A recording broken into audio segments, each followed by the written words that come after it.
안녕하세요. 저는 40대 중반의 가정주부입니다. 두 아들, 딸들이 이제 중학생이라서 교육 문제가 가장 큰 관심사인 평범한 엄마예요. 아침에는 남편 출근시키고 아이들 학교 보낸다고 우당탕 한바탕 난리가 나고 아이들 학교하기 전까지 바쁘게 집안일하고 갖가지 처리할 일들을 처리하고 나면 금세 아이들 학원이며 과외며 태워다 나른다고 바쁘게 다니느라 사실 그렇게 여유 있는 시간을 보내고 있지는 못합니다. 아이들 학원 보내고 잠시 뜨는 시간에 이 채널 접속해서 여러분들께서 들려주시는 흥미로운 사연을 듣는 것이 바쁜 생활 중의 낙이죠. 한마디로 지금 제 것의 모든 생활이 저희 아이들에게 맞춰져 있다고 보시면 될 것 같아요. 저와 비슷한 나이의 아이들 키우는 주부분들이시라면 다들 공감하실 겁니다. 그래도 이렇게 아이들 때문에 눈코 뜰 새 없이 정신없이 바쁜 시기도 지나고 나면 참 그립고 아쉽기도 하다고 그러더라고요. 힘들지 않다고 하면 거짓말이겠지만 이렇게 아이들 성장을 함께하는 시간 보낼 수 있는 것을 복이라 생각하고 씩씩하게 지내려고 노력하고 있습니다. 자녀를 두신 여러분들이시라면 다 똑같은 마음이겠지만 저 역시 제 인생을 통틀어 가장 소중한 존재가 바로 제 두 아이들입니다. 세상 그 어떤 대단하고 공포스러운 존재가 위협한다 해도 내 목숨 버려서라도 지키고 싶은 것이 바로 내 새끼인 법이죠. 저라고 다를 바 없습니다. 저 자체가 그리 대단할 것 없는 평범하고 보잘것없는 아줌마일지 모르겠지만 제 자식들이 걸린 문제라면 엄마로서의 저는 얼마든지 강해질 수 있는 사람이죠. 특히나 내 아이를 위협하고 해를 가하려 한다면 그 어떤 대가를 치더라도 좌시하지 않는 것이 부모인 제가 해야 할 일이고요.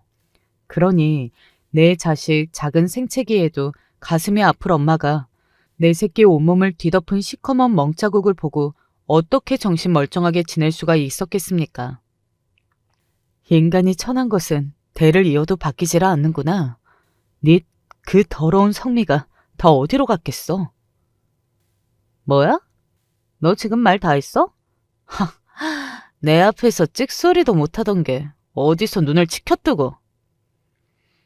내 새끼 건드리는 쳐 죽일 놈을 그러면 내가 얌전히 두고만 볼 줄 알았어?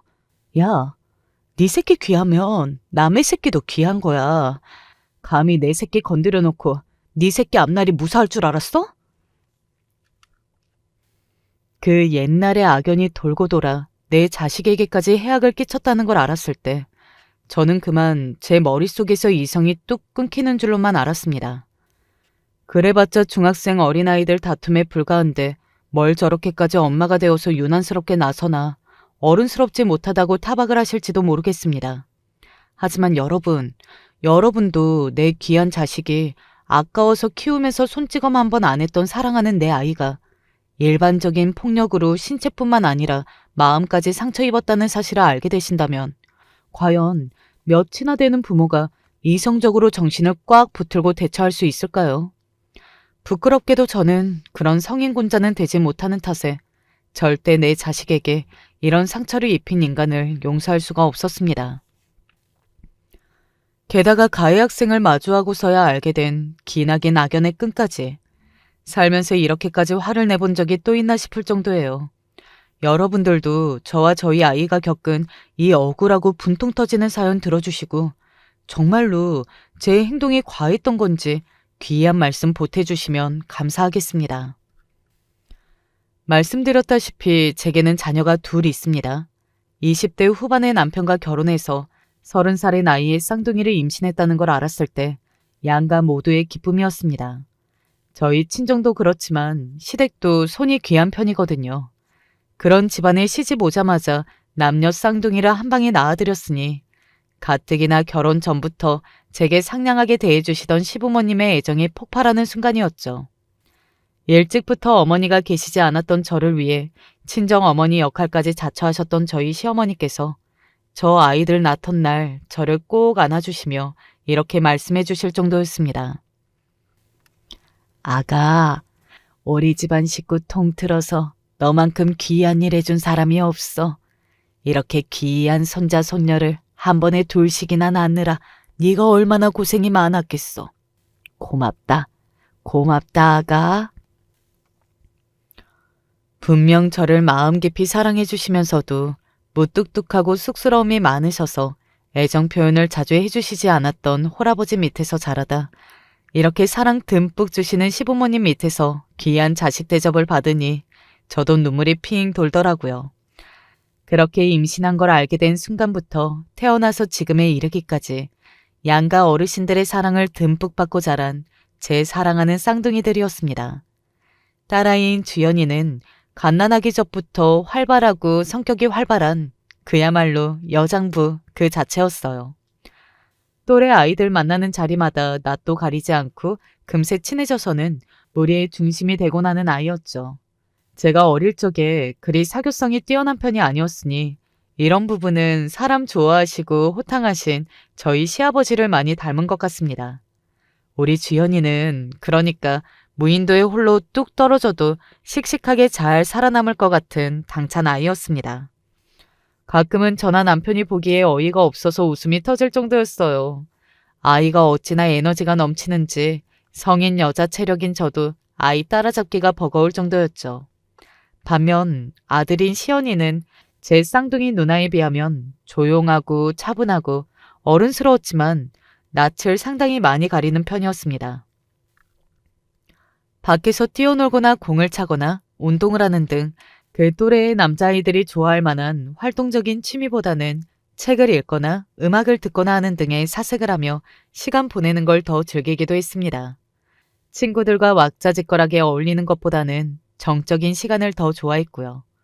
상황이 이렇다 보니 시연이 친구들은 대부분 시연이와 비슷하게 조용하고 알아서 자기 공부 성실하게 하는 모범생들이 많았죠.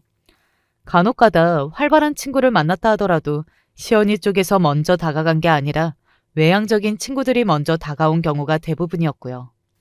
한마디로 같은 엄마 뱃속에서 거의 동시에 나왔는데도 불구하고 성격이 판이하게 다른 두 남매였습니다. 부모인 저희 보기에도 가끔은 참 신기하게 느껴질 정도였어요. 태교할 때 똑같은 거 먹고 똑같은 거 보면서 했는데 애들 성격이 어떻게 저렇게 다른가 몰라?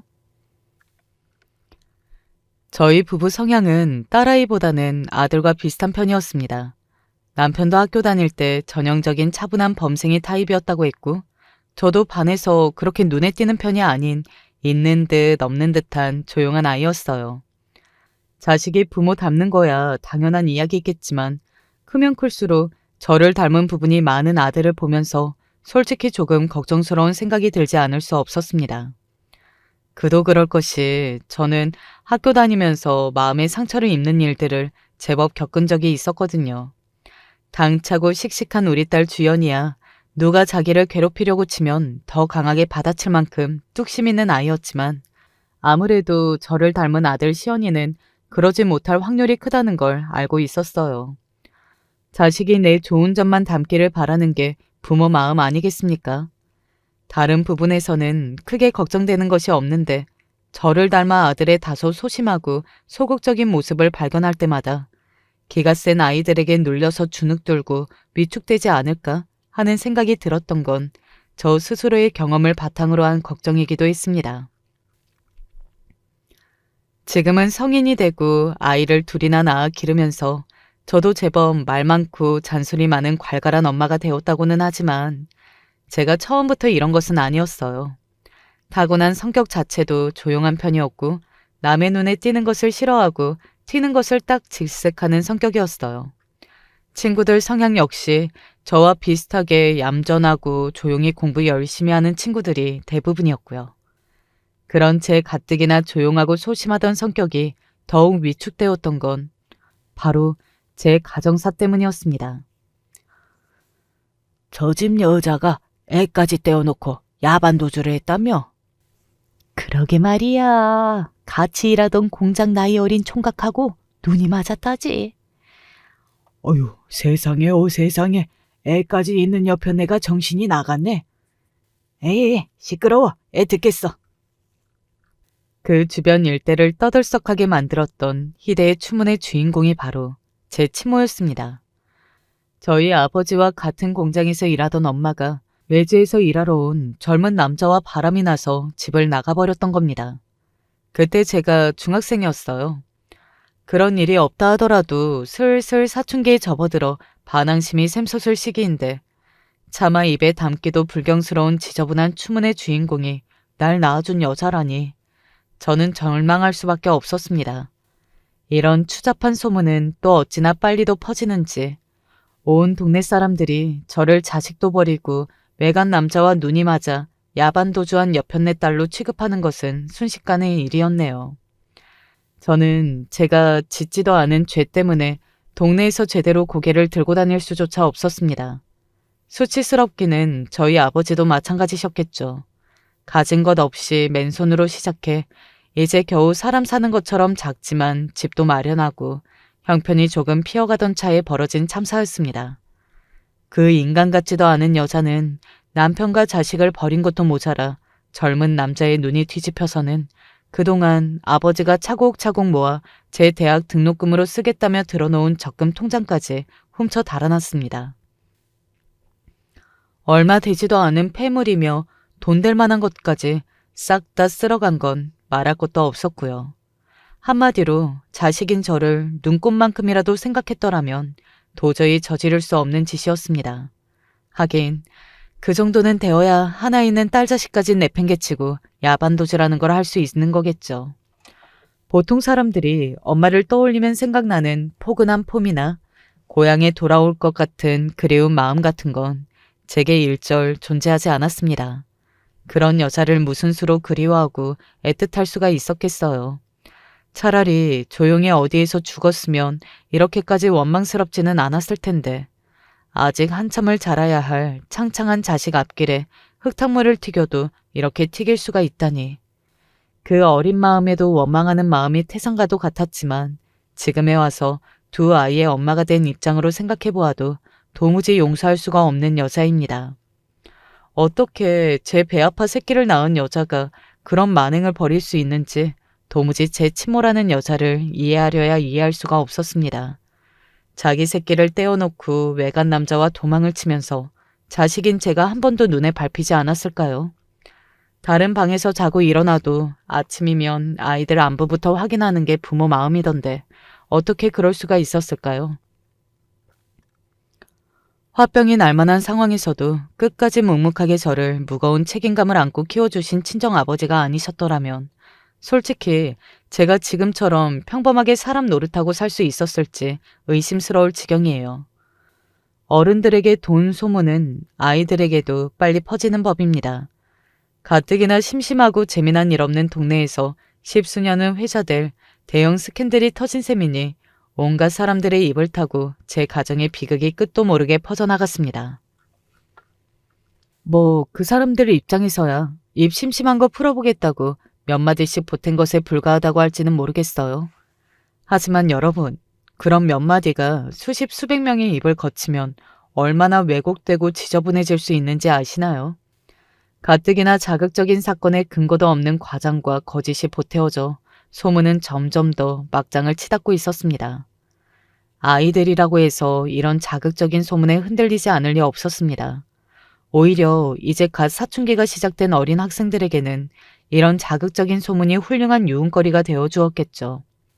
그렇게 그저 조용히 눈에 띄지 않은 학생으로 학교 생활 마치고 싶었던 제 소박한 꿈은 보란듯이 와장창 깨지고 말았습니다. 저는 전교생이 모르는 사람이 없는 그야말로 뜨거운 소문의 정점에 서게 되었으니까요. 같은 반에서 생활하면서도 말 한 번 섞어본 적 없는 아이들이 힐끔힐끔 쳐다보는 건 예사였습니다.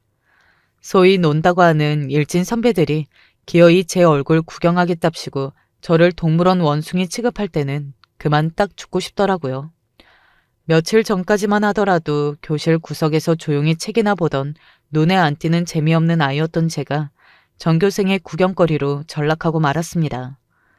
물론 시간이 지나면 사람들의 관심이야 시들해지기 마련이고 또 다른 흥미거리 소문이 생기면 관심이야 그쪽으로 옮겨가기 마련이니 저에 대한 관심 역시 시들해지겠지만 그렇게 되기까지 정말 여간 고통스러운 일이 아니었습니다. 마음만 같아서는 학교고 뭐고 다 때려치우고 그냥 검정고시나 봐서 빨리 이 동네 뜨고 싶은 심정이었어요. 하지만 저 못지않게 어린 남자에게 부인 빼앗긴 제 여편네 간수도 제대로 못한 모자란 남자 취급을 받게 된 제 아버지에 비하면 제 고초는 거기에 될 것도 아니었습니다.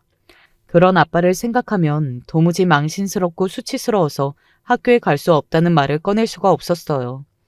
그런 더러운 소문의 피해자가 된 것도 모자라 혼자서 공장 일에 살림까지 묵묵히 도맡아 하시며 어떻게든 저 제대로 키우려고 안간힘을 쓰시는 아버지의 짐을 더 늘릴 수는 없었습니다.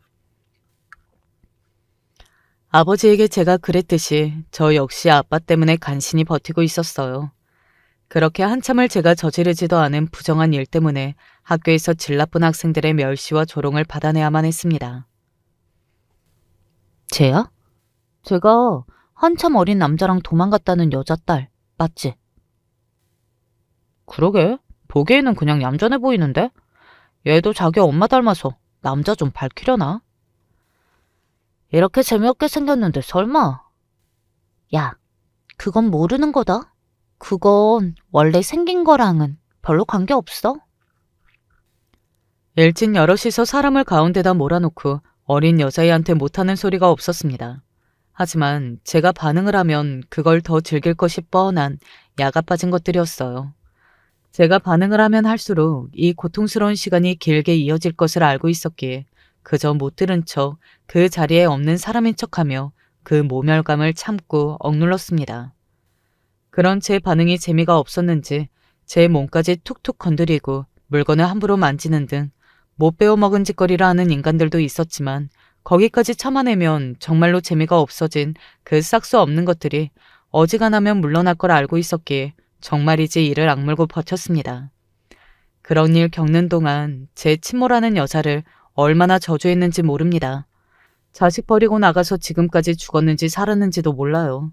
뭐 그렇게 눈 맞아서 둘이 도망가서 얼마나 행복하게 살았는지는 알 길이 없으나 어찌되었든 그 둘 모두 최후가 아주 비참하길 바라고 또 바랐습니다.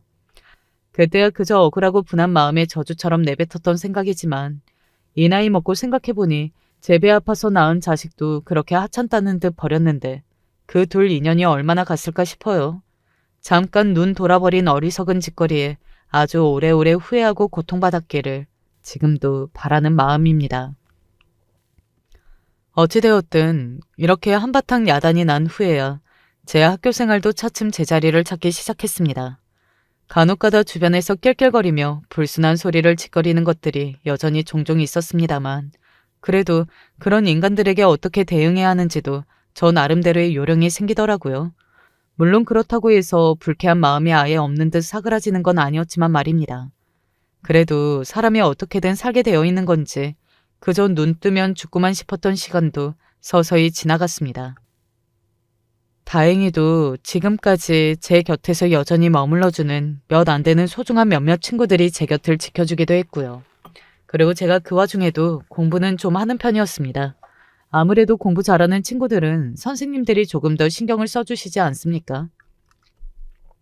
저는 가뜩이나 가정 형편이 그 모양인데도 어떻게든 나쁜 길로 빠지지 않으려고 노력했고 그럴수록 더 악착같이 공부에 매달렸으니 그걸 측은해하시며 기특하게 생각해 주시는 선생님들도 여러 계셨어요. 초반에 걷잡을 수 없는 소문들도 어느 정도 사라지고 선생님들께서도 제게 각별하게 신경을 써주시니 그나마 일이 그 정도에서 마무리되었다고 생각합니다. 그러고 나서 다니던 중학교와는 조금 거리가 있는 여고에 진학하게 되었을 때는 홀가분한 마음이었습니다. 그렇다고 해서 그리 큰 도시가 아니니 거기서 거기였지만 그래도 3년간 지긋지긋하게 보았던 저를 괴롭히던 질리는 얼굴들과 마주치지 않을 수 있다 생각하니 숨통이 조금은 트이는 기분이었어요. 거기다 그래도 저희 집에서 거리가 조금 떨어져 있으니 가까운 몇몇 친구를 제외하고는 다들 처음 보는 얼굴인 것도 마음에 들었고요. 그렇게 고등학교 1학년에 진학하고는 마치 제 친모의 일이 처음부터 없었던 일인 것처럼 조용하게 지낼 수 있게 되었습니다.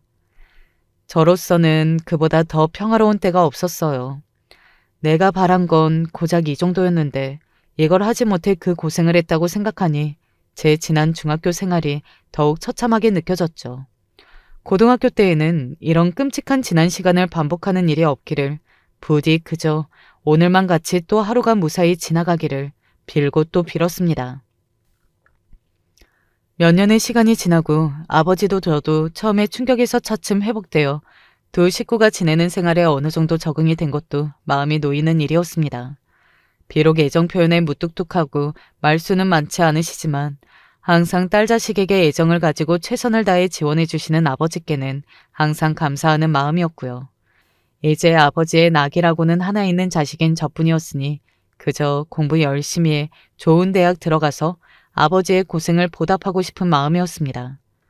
불행히도 이런 평화로운 시간은 오래가지 못했습니다. 고등학교 2학년에 진학하면서 새로운 얼굴들과 맞닥뜨리게 되었습니다. 그래도 처음 입학해서 1학년 때는 같은 중학교 출신의 단짝 친구와 같은 반이 되어 마음의 위로를 많이 받았는데 그 친구와도 반이 갈라져서 떨어지게 되었어요.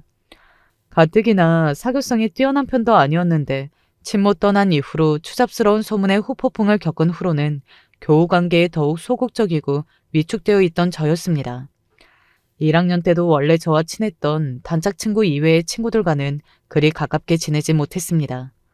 반이 바뀌어서 2학년 교실에 앉아 있는데 아는 얼굴이 하나도 없더라고요. 나 빼고 벌써 다들 아는 얼굴인 듯 반갑게 제잘되는 같은 반 친구들을 보고 있자니 나만 혼자 동떨어지게 되는 것은 아닐까 하는 공포심이 들었습니다. 원래 그 나이대가 친구 없다는 것이 가장 두려운 시기잖아요. 그렇다고 제가 먼저 처음 보는 친구들에게 선뜻 다가갈 만큼 부침성이 좋은 것도 아니었으니 그저 혼자 동떨어져 쭈뼛거리고 있었죠. 그때 웬 친구 하나가 제게 아른 체를 했습니다. 너 미숙이 아니니? 제 이름을 부르는 목소리에 화들짝 놀라 돌아보니 그 애가 반색을 하며 반가운 표정을 짓더라고요. 저를 아주 잘 아는 것처럼 반가워하는 그 친구의 얼굴은 제게 낯설었습니다. 하지만 곧장 이어지는 말에 그만 제 표정이 얼음장처럼 굳어버렸어요. 나 강미영인데 모르겠어? 나 땡땡 중학교 나왔는데. 너 김미숙 맞지? 그렇습니다. 제게 반색을 하며 반가운 척을 한 그 친구는 저와 같은 중학교 출신이었던 겁니다. 일부러 제가 나온 중학교 아이들이 많이 가지 않은 학교를 골라서 온 거였는데 굳이 나온 중학교 이름을 콕 집어 이야기하는 강미영이라는 친구가 솔직히 그다지 반갑게 느껴지지 않았습니다. 저야 워낙 친구가 몇 명 되지 않은 편이었으니 같은 중학교 출신이라고 해봐야 아는 얼굴이 몇 되지 않았지만 저랑 같은 중학교 나온 애들 치고 제 얼굴을 모르는 애들은 드물었으니까요. 그게 뭐 때문이겠습니까? 문제의 그 추문이 저를 제 출신 중학교의 유명 인사로 만들었다는 걸, 그것 때문에 제가 얼마나 고단한 중학교 생활을 했는데 어떻게 잊을 수가 있겠습니까?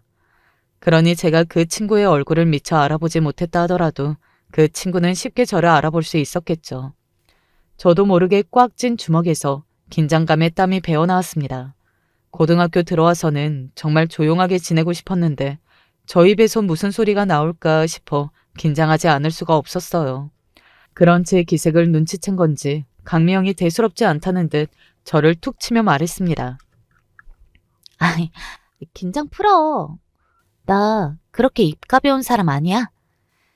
그나저나 우리 오며 가며 꽤 많이 지나쳤는데 너 나 못 알아보는 걸 보니까 진짜 잘 되긴 잘 됐나 보다. 자기 혼자 신나서 조잘거리는데 저야 무슨 얘기를 하는지 모르니 영문을 몰라 눈만 끔뻑거리고 있었습니다. 그런 저를 보더니 다른 아이들 눈치를 보며 들리지 않게 제게만 속닥속닥 말하는 강미영이었어요. 그게 실은 나 중학교 졸업하고 쌍꺼풀 수술했거든. 이 학교는 우리 나왔던 중학교 출신 애들 거의 없으니까 나도 그냥 원래 내 얼굴인 척하고 얼굴에 철판 깔고 다녔지 뭐. 그러면서 뭐가 그렇게 신났는지 자기 혼자 조잘조잘 떠들어대는데 그래도 제게 아기가 있어 보이지는 않아서 조금 긴장을 풀었습니다. 잘됐다 얘. 나도 2학년 올라와서 아는 얼굴 하나도 없어서 혼자 다녀야 되나 걱정했는데. 그래도 아예 모르는 사람보다는 낫잖아. 솔직히 성격이 그리 맞아 보이지는 않았으나 외톨이로 있는 것이 두려운 것은 저도 마찬가지였습니다. 저와 같은 중학교 출신이고 말하는 뉘앙스로 보아도 저와 관련된 소문을 모를 리 없어 보여 마음에 걸렸지만 적어도 그때는 그걸로 소문낼 생각이 있어 보이지는 않았기에 내 이야기를 떠들고 다니지만 않는다면 저로서도 크게 손해볼 곳이 없겠다는 계산이었어요. 그렇게 같은 중학교 출신인 강미영과 친구가 되었습니다. 강미영은 그리 성실한 학생은 아니었습니다. 공부도 그리 잘하는 편은 아니었고 숙제 안 하는 건 다반사였고요. 항상 제출해야 되는 기한 직전이 되어서야 제가 애써해온 숙제 허락도 받지 않고 베끼기 일쑤였어요. 야야, 나 빨리 숙제 좀. 쌤 오기 전에 얼른 베껴야 되는데. 그러지 말고 미리미리 좀 해. 선생님도 눈이 있는데 주관식까지 똑같이 베끼면 베낀 걸 어떻게 못 알아챌 수 있겠어. 아, 알았어. 그놈의 잔소리는. 이제 좀 친해졌다고 저도 마음에 안 들고 불만인 걸 하나씩 툭 던지면 지도 듣기 고가운 티를 내더라고요. 그래봤자 자기가 아쉬운 입장이니 크게 뭐라고 하지는 못했지만 말입니다. 하지만 이렇게 숙제 보여달라는 둥 자잘했던 요구가 점점 선을 넘는 건 순식간의 일이었어요. 미수가, 나 이따 쪽지 시험 볼 때 답안 몇 개만 넘겨주면 안 돼? 나 이번에도 성적 제대로 못 받으면 우리 엄마한테 진짜 맞아 죽어. 그러니까 나 책 볼 때 옆에서 좀 같이 보라니까. 아, 머리에 잘 들어오지도 않는 걸 그럼 어떡해. 너 친구가 이렇게 부탁하는데 꼭 그렇게 입 바른 소리만 해야겠어? 넌 내가 불쌍하지도 않아? 솔직히 정말 서로 성격이 안 맞는구나 싶었습니다. 저 같으면 공부를 하기 싫으면 차라리 안 좋은 성적 받고 말 텐데 노력은 하지 않으면서 남의 덕만 보려고 드는 심보도 마음에 안 들었고요. 그리고 아무리 쪽지 시험이라도 부정행위는 엄연히 부정행위 아닙니까? 제가 뭐 때문에 그런 이치에도 맞지 않은 요구를 당연히 들어줘야 해요. 그래서 그 친구가 부탁이랍시고 강요했던 것을 들어주지 않았어요. 처음부터 그럴 생각 없었습니다. 그러자 마치 저한테 답안 맡겨놓기라도 했다는 듯 눈을 부라리며 달려드는 강미영이었습니다. 야, 너 내가 그렇게 부탁을 했는데 그거 하나를 못 들어줘? 너 공부 좀 한다고 전부터 사람 깔보는 거 마음에 안 들었어. 애초에 나는 보여준다고 한 적 없어. 그리고 잘못은 네가 해놓고 왜 그 분풀이를 나한테 해? 얘 말하는 싸가지 없게 하는 것 봐. 기껏 아무도 안 어울려주는 거 같이 어울려줬더니? 뭐라고? 야, 애들이 쉬쉬한다고 모를 줄 알아? 니네 엄마 바람나서 야반도주한 거. 순간 피가 씻는 기분이었습니다. 그때까지 솔직히 강미영을 쏙 좋아하지는 않았습니다. 하지만 저는 그래도 강미영을 같은 반 친구라고는 생각했는데 그게 제 일반적인 생각이었다는 걸 그날 그 주둥에서 튀어나온 망발을 듣고서야 깨닫게 되고만 겁니다. 강미영이 저를 친구라고 생각했다면 어떻게 저런 소리를 할 수 있었겠습니까? 그것도 제가 잘못한 거 하나 없이 자기 답안 안 보여줬다는 이유로 저런 말을 하다니 그만 정이 뚝 떨어져 버렸어요. 차라리 혼자 다녔으면 혼자 다녔지 저런 애하고 말 섞고 싶지 않았습니다. 그렇게 며칠 동안 강미영과 말도 섞지 않았어요. 저야 워낙에 상처를 받았으니 차라리 혼자가 낫다 생각했는지 몰라도 주변 어지간히 의식하는 강미영 입장에서는 다른 어울리는 친구도 없는데 저까지 외면했으니 적잖이 당황스러워 보였습니다. 결국 먼저 꼬리를 내린 건 강미영이었어요. 야, 사실 다른 애들 네 소문 몰라. 같은 학교 출신도 아닌데 어떻게 알겠어. 나만 입 다물고 있으면 아무도 모르니까 그냥 넘어가자, 응? 솔직히 사과도 아닌 그 말에 넘어가고 싶지 않았습니다. 하지만 저로서도 그 소문만큼은 고등학교에 퍼져나가지 않기를 바랐어요. 이미 친구 관계야 진작 깨진 거나 다름없었습니다. 걔가 저를 어떻게 생각하는지 뻔히 아는데 저런 애랑 어떻게 친구가 될 수 있었겠어요. 그러니 그건 한시적 동맹에 불과했습니다. 그 이후부터 강미영은 자기가 아쉬운 것만 생기면 소문을 들먹이며 저와 거래를 시도하려고 들었어요. 당연히 사이가 삐걱거릴 수밖에 없었습니다. 그렇다고 그런 강미영에게 져주기는 싫어서 원하는 대로 들어주지는 않았습니다. 그러면 또 성질머리를 못 이겨 분통을 터뜨리는 강미영이었어요. 너 진짜 이렇게 나올래? 내 말 안 들어봤자 너만 손해인데? 그러면서 안 보이는 데를 꼬집거나 일부러 등 뒤에서 주먹으로 퍽퍽 내려치거나 하는 등의 치졸한 방식으로 폭행까지 일삼았습니다. 아무래도 제가 공부를 좀 하는 학생이다 보니 티나게 저를 괴롭혔다가는 선생님들의 주목을 끌 거라는 걸 알고 하는 행동임이 틀림없었어요. 그럴수록 저는 더 분하고 괘씸해서 더 요구하는 것들을 들어주지 않았습니다. 사정 모르는 다른 친구들이 보기에야 어떻게든 둘이 붙어 있으니 친구라고 생각할지 모르겠으나 원수도 이런 철천지 원수가 따로 없었어요. 그러면서도 강미영이 차마 제 소문을 퍼뜨리지 못한 것은 그랬다가는 정말로 자기도 같은 반에서 같이 다닐 예가 없다는 그 이유 하나뿐이었을 겁니다. 저야 강미영이 복수심에 제 소문이라도 퍼뜨릴까봐 차마 강미영이 은밀하고 악랄한 괴롭힘을 선생님들께 말씀드릴 수 없었고요. 차라리 그 애가 원하는 대로 들어주었더라면 이런 자잘한 폭행은 막을 수 있었을지도 모릅니다. 하지만 친구라는 말 같지도 않은 소리를 해대며 저를 협박해대는 그 못돼먹은 계집애한테 그 정도 자존심은 세우고 싶었습니다. 비록 교복에 가려져 안 보이는 팔뚝에 꼬집힌 자국이 가득했고 등에 주먹으로 얻어맞아 멍자국이 빠질 줄은 몰랐지만 말입니다. 여러분, 이런 제 행동이 미련하게 느껴지시나요? 하지만 저를 이렇게 멋대로 쥐락펴락하는 그 못돼 처먹은 계집애한테 마냥 져주고만 싶지는 않았어요. 어차피 이 교실을 떠나게 되는 순간 저 막대먹은 인간하고는 상종도 하지 않을 생각이었습니다. 주변에서 아무도 강미영의 괴롭힘을 알지 못하는 것이 외롭게 느껴졌지만 그럴수록 더 이를 악물고 버텼습니다. 이미 중학교 때 그 끔찍한 시간을 통해 버티는 법만큼은 악착같이 터득한 저였으니까요. 이런 지옥 같은 시간도 3학년에 올라가면서 강미영과 반이 갈라지며 자연스럽게 끝나게 되었습니다. 가끔 복도에서 강미영을 마주치게 되더라도 절대 먼저 아는 척을 하는 일 따윈 없었습니다. 저한텐 그저 당장이라도 죽어 없어졌으면 싶은 끔찍하게 더러운 인간일 뿐이었으니까요. 고등학교 졸업하고 대학에 진학하고 직장 다니다 지금의 남편을 만나 결혼해 아이 낳고 살면서 사는 게 바빠 옛 상처들도 기억의 저편으로 멀어져 갔습니다. 사실 그렇게 오랫동안 기억할 가치가 있을 만큼 소중한 인연도 아니었고요. 친모 때문에 주변에서 이리저리 치이며 받았던 마음의 상처 역시 자상한 남편과 시댁 어른들의 따스한 보살핌, 그리고 한시도 가만히 있을 새가 없이 정신을 쏙 빼놓는 아이들 키우느라 옅어져 갔습니다.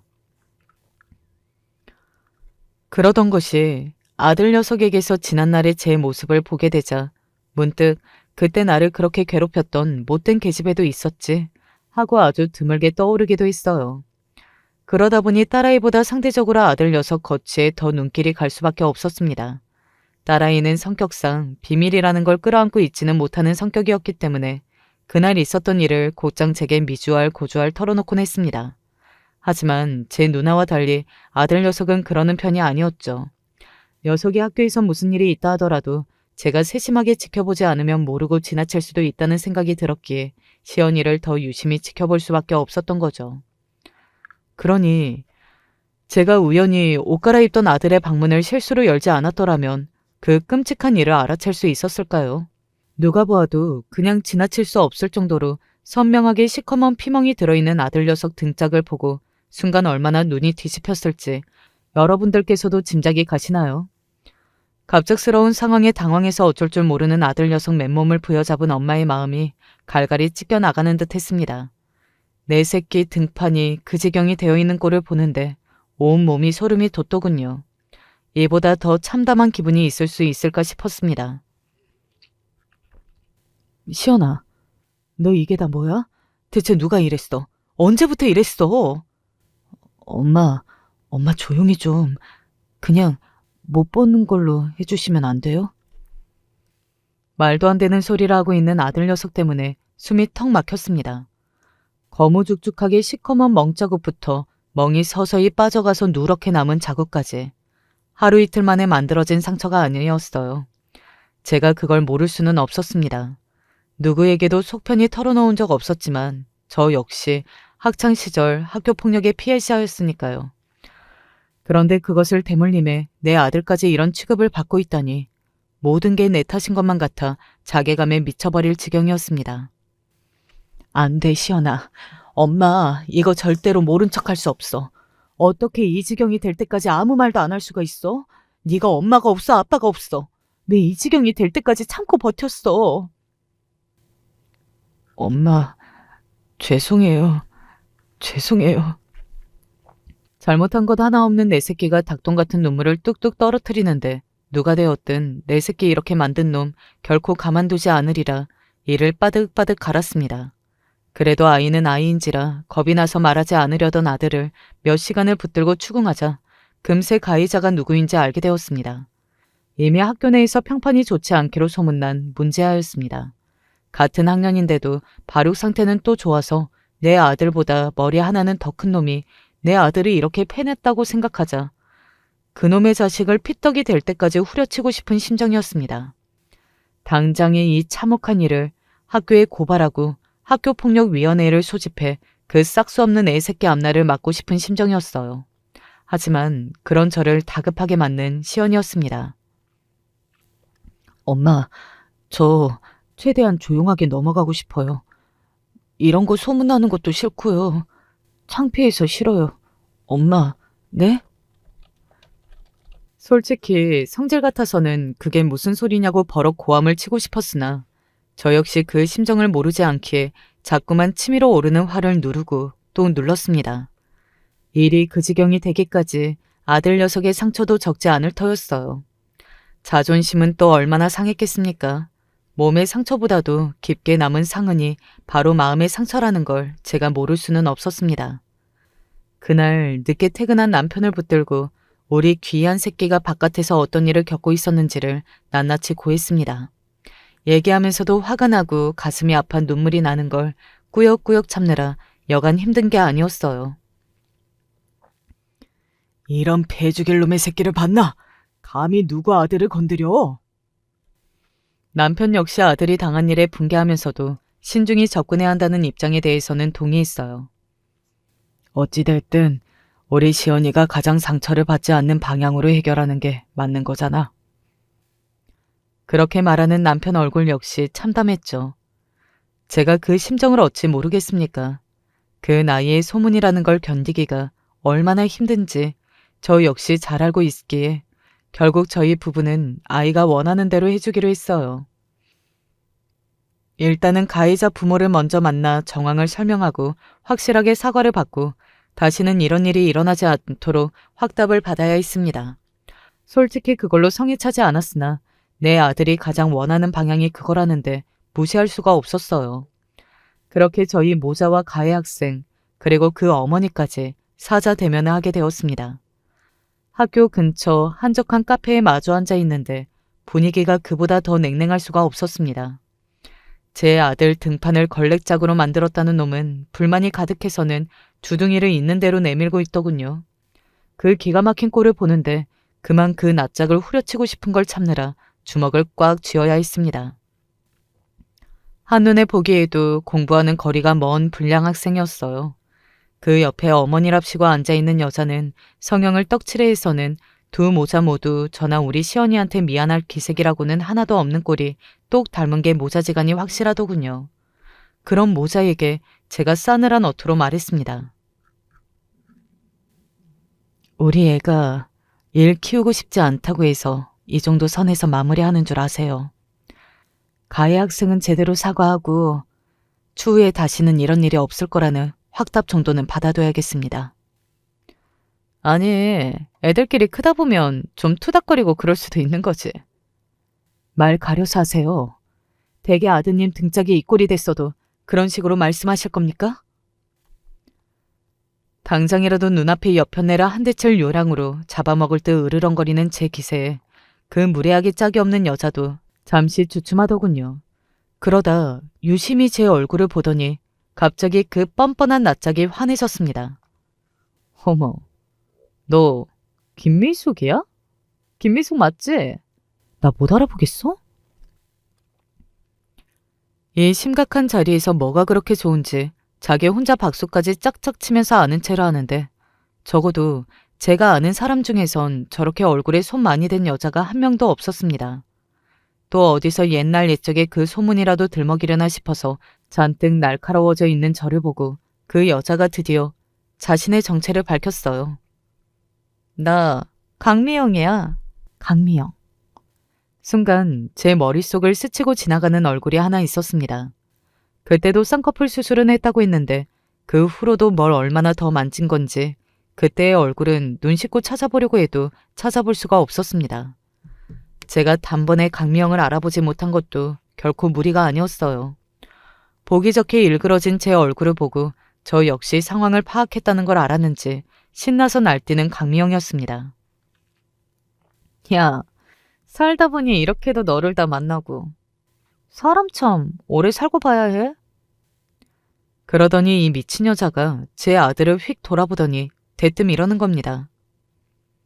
네 엄마가 학교 다닐 때 싹수가 없어서 나한테 꽤나 맞고 다녔거든? 이런 것도 인연이면 인연인 건가? 야, 네 아들도 내 아들한테 맞고 다니네? 그러면서 좋다고 낄낄 차웃고 있는 면상을 보는데 저게 마귀가 아니면 뭐가 마귀인가 싶었습니다. 그 옛날 정말로 싹수 없이 굴면서 제 학창시절을 엉망으로 만들었던 인간이 누구인데 그래놓고도 부끄러운 줄은 모르고 제 아들 앞에서 저따위 망발을 짓거려요. 지가 개차반인 것도 모자라서 지가 낳았다는 새끼까지 저렇게 개차반으로 키워놓고는 그 개만도 못한 어린 놈이 내 아들을 저꼴로 만들어놨는데 어딜 감히 좋다고 낄낄 쳐웃습니까 쳐웃기를. 제 인내심도 그만 거기에서 싹 다 달아버리고 말았습니다. 그대로 벌떡 일어나 제 앞에 놓여있던 오렌지 주스를 그 쳐죽여도 시원찮을 여편네 면상에 들이부어버렸어요. 야, 너 미쳤어? 미친 건 네가 미쳤지. 애 새끼를 개새끼로 키워놨으면서 나랑 내 아들 앞에서 무릎으로 기어와서 사죄를 해도 용서를 해줄까 말까인데 감히 내 아들 듣는 데서 그따위 더러운 망발을 짓거려? 야, 너 잘 만났다. 내가 너 다시 만나면 아주 묵사발을 만들어줄 거라고 벼르고 벼렸는데 네가 아주 호랑이 아가리로 기어 들어오는구나. 내가 아직도 옛날에 그 김미숙으로 보여? 꼴통 주제. 공부는 더럽게 못해서 남의 숙제나 베끼고 답안지나 베껴 쓰겠다고 패약 부렸다는 얘기는 왜 안 하니? 뭐라는 거야 지금? 아, 꼴이 지새끼 앞에서 창피한 줄은 아나 보지? 야, 너 지금 말 다 했어? 다 못했다. 너나 네 자식 새끼나 내가 가만히 둘 줄 알아? 감히 나도 모자라서 내 새끼까지 건드리고 네가 죽고 싶어서 환장을 했구나. 네가 무슨 수로 나를 묵사발을 만들 건데 네까짓 게 뭐라고? 몰랐나 본데 내 남편이 검사야, 검사. 알아보니까 네 남편이 찔릴 구석이 한 군데가 아니던데. 너 이렇게 건방지게 내 앞에서 고개 빳빳이 쳐들고 주둥이 나불거려도 괜찮겠어? 뭐라고? 그럼 내가 내 새끼 건드리는 것들 만나러 나오면서 그 정도도 안 알아봤겠어? 일이 아주 재밌게 돌아가게 생겼다. 야, 난 그저 내 아들 복수해줄 생각으로 준비해뒀던 건데 니년 고꾸라지는 꼴까지 보게 생겼으니 내가 속이 다 시원하네. 너 지금 그게 무슨 소리야? 무슨 소린지는 금방 알게 될 거야. 집에 가서 덜덜 떨면서 얌전히 기다리고 있으렴. 그 흉문스러운 낯짝의 허옇게 질린 꼴을 실컷 고소하게 감상하고 나서 귀한 제 새끼 챙겨 그 자리를 박차고 나왔습니다. 제가 그날 강미영 앞에서 그렇게 큰 소리를 떵떵 친 데는 다 이유가 있었습니다. 정식으로 학교폭력위원회를 소집한 것도 아니고 그날 그 자리에 나가기 전부터 저것들이 혐의를 싹 잡아떼고 내 아들만 정신 나간 놈 취급할 가능성에도 대비하여 했으니까요. 아들에게서 가해 학생에 대한 정보를 캐낸 뒤 곧바로 부모 신상부터 탈탈 털어버린 남편이었습니다. 그놈 아비라는 놈이 회사라고 구멍가게만 한 거 운영하면서 뒤로 탈세며 뭐며 아슬아슬하게 편법을 많이 썼더라고. 이게 굳이 건드리기는 애매한데 또 작정하고 털면 못할 것도 아닌 수준이라. 지금까지는 줄타기 잘해가며 잘 넘어간 것 같은데 그것도 내가 몰랐을 때 얘기지. 오늘 나가서 얘기 잘 되면 또 몰라도 그쪽에서 싹수 없게 나오면 바로 얘기해.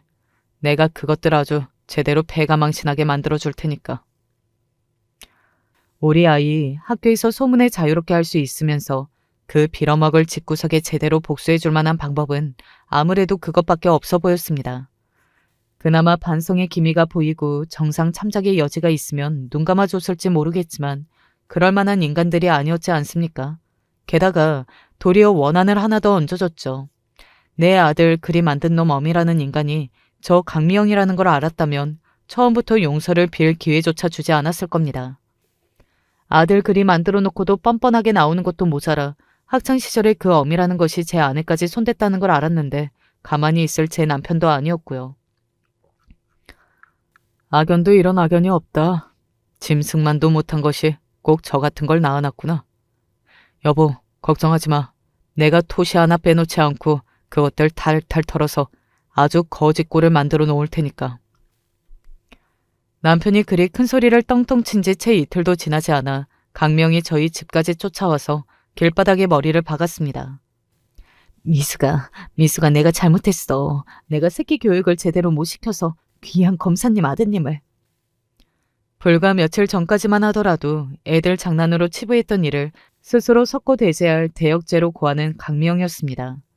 이제 와서 저 천박한 인간이 개과천선했을 리 만무하니 남편의 계획이 착착 실행되고 있음을 알 수 있었죠. 이날은 제 남편 놈의 내 아들 그 꼴 만들어 놓고도 대가리 빳빳하게 쳐들고 있던 아들놈까지 대동했더군요. 지금 집에 빨간 딱지 붙고 회사는 부도난다고 그러고 나 너무 무서워. 미수가 우리 아들 문제 때문에 그런 거면 내가 이 새끼 다시는 못 설치게 다니게 아주 제대로 잡을 테니까. 네가 누구 제대로 가르칠 주제나 되니? 꼭 네 아들놈 하나만 문제인 것처럼 말한다 너. 웃기지도 않게. 미수가 내가 진짜 잘못했다. 내가 죽일년이야. 내가 어려서 너무 철딱서니가 없었어. 어떻게 하면 네 화가 풀릴까? 바닥에 머리라도 찍을까? 하라는 거 다 할 테니까 제발 우리 식구 좀 살려줘. 이러다 우리 정말 굶어 죽어. 질질 짜면서 죽는 소리를 하는 강미영 뒤로 불순하게 짝이 없는 눈깔로 사과 한마디 없던 가해 학생 놈까지 눈물을 줄줄 흘리는 걸 보니 집안 꼴이 아주 볼만하게 돌아가고 있구나 싶더라고요. 이 정도는 해야 저런 철면피 인간들도 반성하는 신용을 하는구나 하는 생각이 들었습니다. 저게 진심 어린 반성이라 생각할 정도로 저도 순진한 인간은 아니거든요. 예, 미영아. 원래 엿보는 시간이 얼마나 걸리든 결국에는 다 자기한테 돌아온다고 하지 않니? 너무 억울하게 생각할 거 없어. 니들이 죄 지은 거 없는데 지금 그 꼴 당하는 거 아니잖아. 너나 네 새끼 저지른 짓거리 생각하면 이건 벌 받는다고 하기도 우스운 수준이지. 아무 잘못 없이 봉변당한 나나 내 아들도 있는데. 그러니까 우습지도 않은 꼴 보이지 말고 돌아가서 자숙하면서 조용히 살아. 2번 다시 나나 내 아들 앞에 나타날 생각하지 말고. 알아듣겠니? 그렇게 말하는데 그것들 꼴을 보고 있자니 속이 너무 시원해서 가슴에 맺힌 게 쑥 내려가는 기분이더라고요. 저도 참 심보가 그리 고운 사람은 못 되나 봐요. 결국 강미영 집안은 그 길로 파산하고 2번 다시 볼 일 없어졌습니다. 집까지 내놓고 사라진 덕에 그 아들놈도 당연히 소리 소문 없이 전학 가면서 제 아들과 마주칠 일이 없어졌고요. 사람이 대단한 선행까지는 아니더라도 악행을 저지르지 말고 살아야죠. 저들이 그렇게밖에 못 살아 그 꼴 당한 걸 누구 원망을 하겠습니까? 그 시끄러운 일들 겪는 동안 저희 아이 마음도 적지 않게 수런거렸겠지만 이 모든 일의 원흉인 놈까지 영영 눈앞에서 사라져서 그런지 다행스럽게도 빠르게 안정을 찾았습니다. 저희 부부야 결국 가장 중요한 건 저희 아이의 행복 아니겠습니까? 아예 일어나지 않았더라면 좋았겠지만 죄 지은 놈 제대로 패가망신한 걸 본 걸로 아이 마음의 응어리도 잘 풀렸으리라 믿어요. 그래도 아이 일에 저희 부부가 너무 지나치게 대응했다고 여러분께서는 그렇게 생각하실까요? 하지만 자식 문제라면 결코 침착할 수 없는 게 또 부모 아니겠습니까? 다소 모자라 보이시더라도 너그러운 마음으로 헤아려 주셨으면 합니다. 오늘 제 이야기는 여기까지입니다. 들어주신 여러분들 모두 감사드립니다. 정말 가슴이 뜯길 만큼 힘들어서 그만하고 싶다고 생각하다가도 이상하게 그 순간을 어찌어찌 보내면 또 다른 숨쉴 구멍이 나오기도 합니다. 그런 걸 보면 인생은 다 살아보기 전까지는 어떻다고 말을 할 수 없는 것 같아요. 요즘에 제 삶이 그런데 사실 제 얘기를 자세히 들어보시면 용케도 버텼구나 싶으실 거예요. 저희 남편은 결혼한 이래 제 속을 썩이지 않았던 기간이 아주 짧아요. 우린 분명히 연애를 했고 결혼을 했고 2년 정도 넘게 만나오다가 서로 확신에 차서 결혼을 하게 되었는데요. 그때까지만 해도 저는 이후 모든 삶이 무탈하고 좋을 줄만 알았어요. 그런데 제가 생각했던 방향과 남편이 생각했던 것은 달랐나 봅니다. 웨딩 마치를 하면서 남편 팔짱을 끼고 나올 때에는 우리가 서로 같은 곳을 보고 있다고 생각했는데 그게 아니더군요.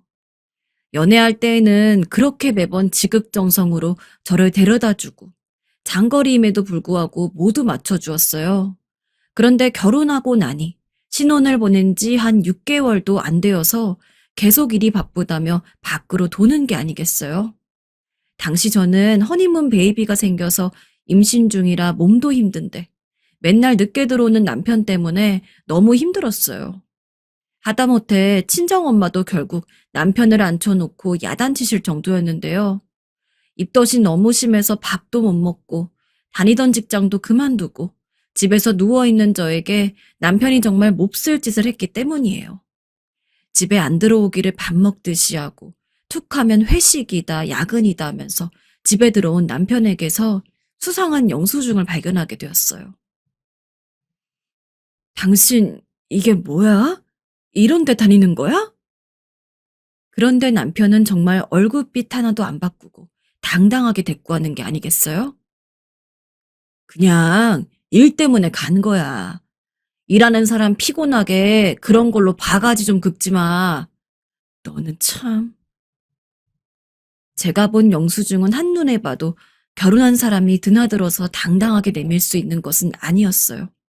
보고 얼마나 화가 나던지 뱃속에 자기 애를 임신하고 있는 아내에게 이럴 수 있는 건지 정말 미친 듯이 분노하게 되었어요.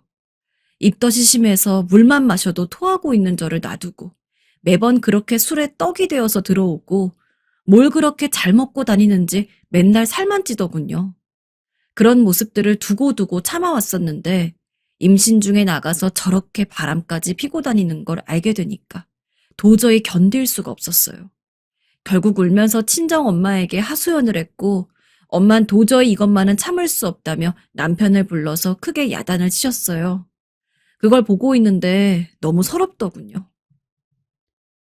자네, 이게 뭔가?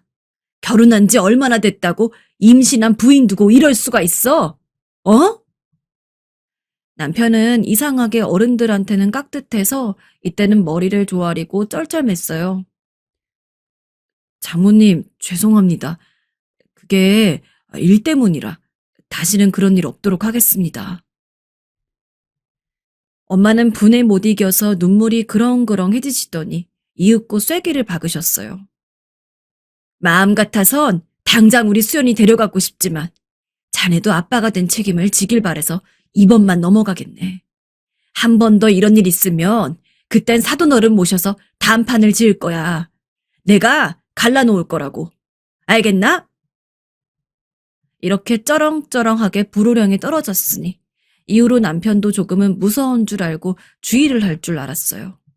그런데 저희 엄마 앞에서만 알겠다고 그렇게 빌어놓고 전 만만한 건지 이후로 더 엇나가더라고요. 너 아무리 그래도 그렇지. 그걸 그대로 일러바쳐? 내가 우리 엄마한테 말 안 하게 생겼어? 지금 누구 잘못인데 그렇게 당당해? 당당할 주제가 된다고 생각해? 적반하장도 정도껏 해야지. 이후로 기야말 소리를 늘어놓고 사라지더군요. 말을 말자. 너랑 이제 말하기도 싫다. 애 때문에 너랑 사는 줄 알아. 뱃속 아이 때문에 누가 참고 있는진 전혀 생각도 안 하고 이젠 장모님한테 야단 맞으니 처가도 가기 싫고 부담스럽다고 아예 경조사에는 얼굴도 드러내지 않더라고요. 그렇게 저는 만삭이 되고 몸이 힘들 때에도 울면서 겨우 그 시기를 버티게 되었어요. 차라리 그 시기에 남편이 꼬박꼬박 생활비는 주었단 정도만으로 위안을 삼아야 했던 걸까요? 여전히 바쁘다면서 잘 들어오지도 않고 가끔 제 눈치를 볼 때만 아들이 태어나면 이것도 저것도 해주겠다고 허세만 부려댔어요. 그때 전 남편도 없이 혼자 산부인과를 다니면서 그 기간들을 견뎠고 결국 심한 진통을 겪을 때에도 엄마가 제 옆에 계셨을 뿐 남편은 뒤늦게 나타났어요. 그것도 정말 믿을 수 없는 모양새로 나타났더군요. 자네 진짜 장난하자는 건가? 장모님, 죄송합니다. 술에 완전히 찌들어 살았던 건지 몇 시간을 퍼마시다가 이젠 막 나온 추리한 모양새로 와서는 제대로 중심도 못 잡고 비틀거리며 서 있던 남편.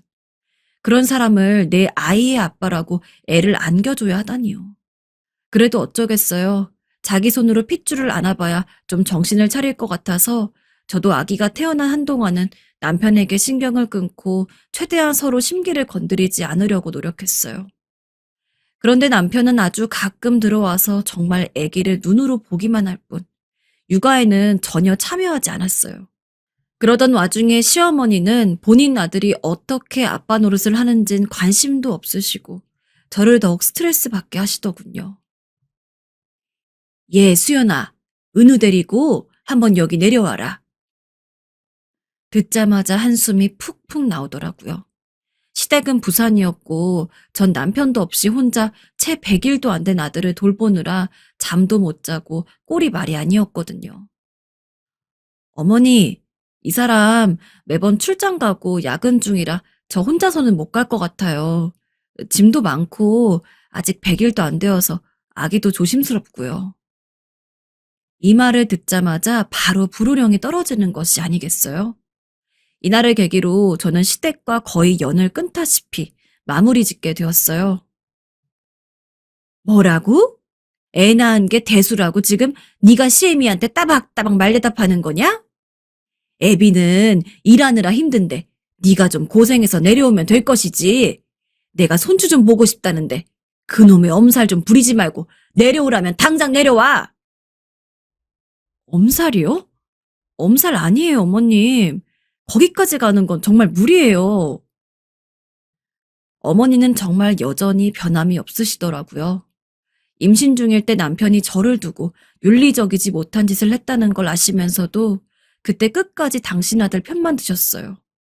그때 하셨던 말도 가슴에 남아서 한이 되었는데요. 남자가 바깥일 하다 보면 그럴 수도 있는 거야. 우리 때도 다 그러고 살았어. 네가 좀 참으면 되는 거지. 그깟 임신 좀 했다고 여자가 매번 집에만 누워있으니 보기 좋겠냐? 분명 거기엔 네 책임도 있어. 네가 잘해줬어 봐라. 걔가 밖으로 나가 도나. 뭐라고요? 어머님 지금 말 다 하셨어요? 그때 이 말을 듣고 얼마나 스트레스가 되던지 내내 배가 뭉쳐서 연락을 끊었는데 아기를 낳고서도 여전히 자기 아들 위주로 말하시고 저를 한여부리듯 하시니 최대한 신경 쓸 거리를 하나라도 줄이고 싶더군요. 그렇게 힘든 육아 시기를 보내면서 집에 잘 오지도 않는 남편을 뒤로하고 아들을 계속 키워냈어요. 그러던 차에 남편은 정말 억지로 버텨가던 저의 인내심을 테스트라도 하듯 또 한 번 큰 사고를 쳐버리게 되었습니다. 아이가 2~3살쯤 되니 인식이 있는지 어느 순간 집에 그럭저럭 들어오기도 하고 좀 놀아주기도 하길래 이젠 좀 변했나 싶었는데요. 알고 보니 저한테 찔리는 게 있어서 그랬더군요. 오랜만에 연애 때 남편으로 돌아온 것 같아서 조금 안심했던 저를 완전히 바보로 만들어버리는 상황이 기다리고 있었어요. 사실을 알게 된 후 정신을 온전히 둘 수가 없었습니다. 그날은 남편이 모처럼 일찍 왔고 웬일로 아이를 씻겨주며 좀 놀더니 방에서 잠들었어요. 그때 아들은 거실에서 저와 놀다가 아무렇게나 놓여있던 자기 아빠의 핸드폰을 들고 아무거나 막 눌러대더군요. 그걸 보고 제가 그러지 말라고 했는데 아이가 들고 있던 남편 핸드폰에 살짝 스쳐간 장면이 뭔가 쎄했어요. 순간 느낌이 너무 별로여서 저도 모르게 긴장한 상태로 아이에게 핸드폰을 가져오라고 했고 그 말을 하는 사이에 왠지 모르게 등 뒤쪽으로 살짝 소름이 돋는 듯 했습니다. 가져와서 화면을 열어본 순간 전 보지 말아야 할 장면을 보게 되어버렸어요. 바로 안방문을 쾅 열고 소리 지르면서 남편을 흔들어 깨웠습니다. 일어나! 이 사진 다 뭐야?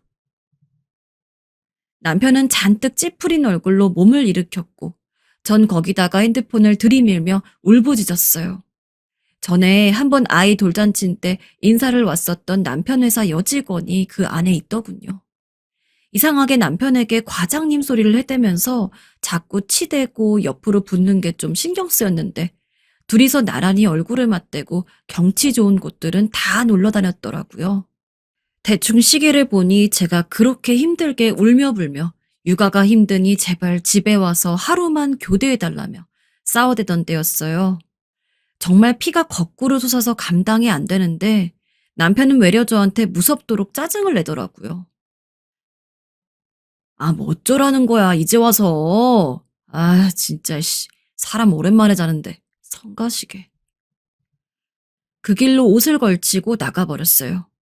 이런 장면까지 봐버린 이상 전 남편과 이제 같이 살 수 없겠다는 생각이 막연하게 머리를 스쳤습니다.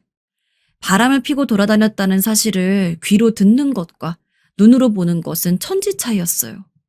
적어도 배우자와 살 것이라면 눈으로는 확인하지 않는 것이 좋다더니 그 말이 뭔지 저는 뼛속 깊이 피눈물을 철철 흘리면서 체감하게 되어버렸어요. 이제 우리 관계는 뒤로 돌아갈 순 없겠더라고요.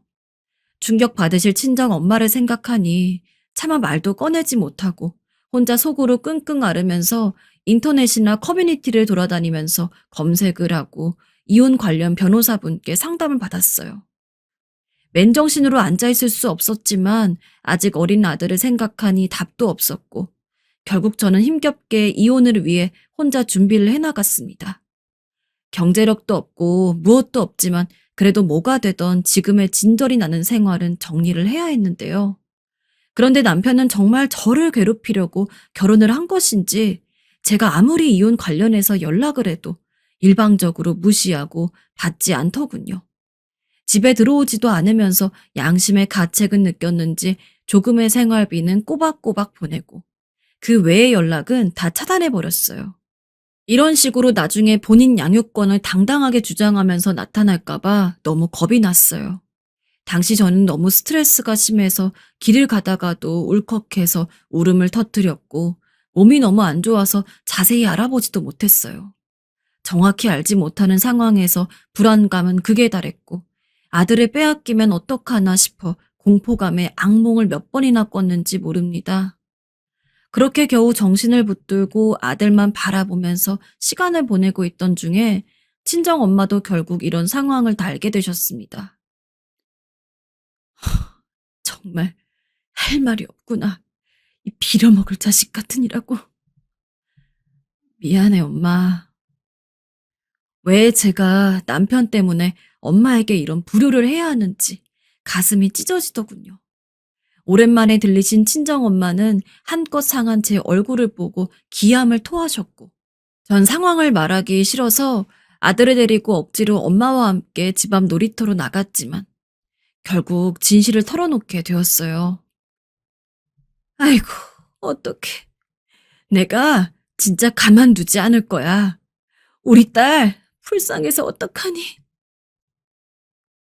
이렇게 엄마와 저는 땡볕 아래 놀이터에서 둘이 끌어안고 힘껏 소리도 내지 못한 채 꺽꺽 울었습니다. 아무런 상황도 모른 채 천진난만하게 뛰어다니는 아들을 뒤로하고 말입니다. 이후로 걱정이 되셨는지 엄만 계속 저희 집에 들리시다가 결국 근처로 이사 오셨고 밤낮으로 함께 와 계셨어요. 이 시기에 엄마라도 안 계셨다면 저는 제정신으로 있기 힘들었을 거예요. 그러던 어느 날 아무런 대꾸도 없이 제 피만 말리듯 괴롭게 하던 남편으로부터 뜬금없이 갑작스레 연락이 왔어요. 드디어 연결이 되었구나 생각을 하기에는 남편이 아닌 다른 사람으로 인해 받은 전화였기에 상당히 혼란스러웠습니다. 한참을 멍하니 서 있었고 이미 나는 최악의 상황을 겪고 있다고 생각했는데 더 깊은 지하 몇 층이 기다리고 있었어요.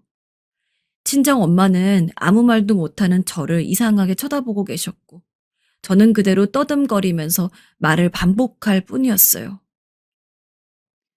제 남편 맞아요. 근데 지금 무슨 말씀이신가요?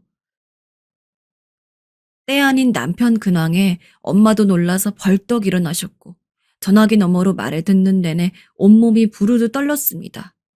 귀로 뭔가 들려오긴 했는데 그냥 쑥 빠져나가는 것 마냥 전혀 감당할 수가 없어 몇 번이나 되물었어요. 그것은 바로 남편이 이 세상 사람이 아니라는 내용이었습니다. 일단 결론부터 듣게 되었기에 너무 얼얼해서 말이 나오지 않았는데요. 나중에 자세한 사고 경위를 알고 나니 왜 제가 더 나쁘끄럽고 몸둘 바를 모르겠는 걸까요? 그렇게 제가 이혼을 해달라고 난리를 쳐도 안 해주고 잠적해버리더니 그 회사 여직원과 쭉 같이 지냈었나 봅니다. 그날도 둘이 나란히 어디론가 여행을 가던 중 교통사고가 아주 처참하게 나서 둘 다 그 자리에서 숨을 거두게 되었다는 거예요. 저는 본처 입장으로 한동안 아주 불편한 대면을 하면서 여러 가지 상황들을 처리해 나가게 되었고요. 전 곱게 이혼만 하고 모든 인연을 정리하고 싶었는데 이런 식으로 끝을 맺다니, 그것도 다른 여자와 나란히 운명을 달리하다니요. 저를 어디까지 바닥을 치게 만들고 비참하게 만들어야 이 사람은 성이 풀리는 걸까요? 이런 제 마음을 더욱 갈갈이 찢어놓는 이가 있었으니 바로 시어머니였어요. 왜 그러는지 모르겠지만 저를 어마어마하게 원망하시더군요. 너 때문이야. 며느리 하나 잘못 들여가지고 우리 아들을 이렇게 잡아먹였지 뭐니? 밖으로 내쫓고 못되게 굴더니 우리 아들을 길바닥에서 죽게 만들었어. 네가. 듣다 못해 친정 가족들이 나서려고 했지만 전 너무 기력이 없어서 싸우고 싶지도 않더군요.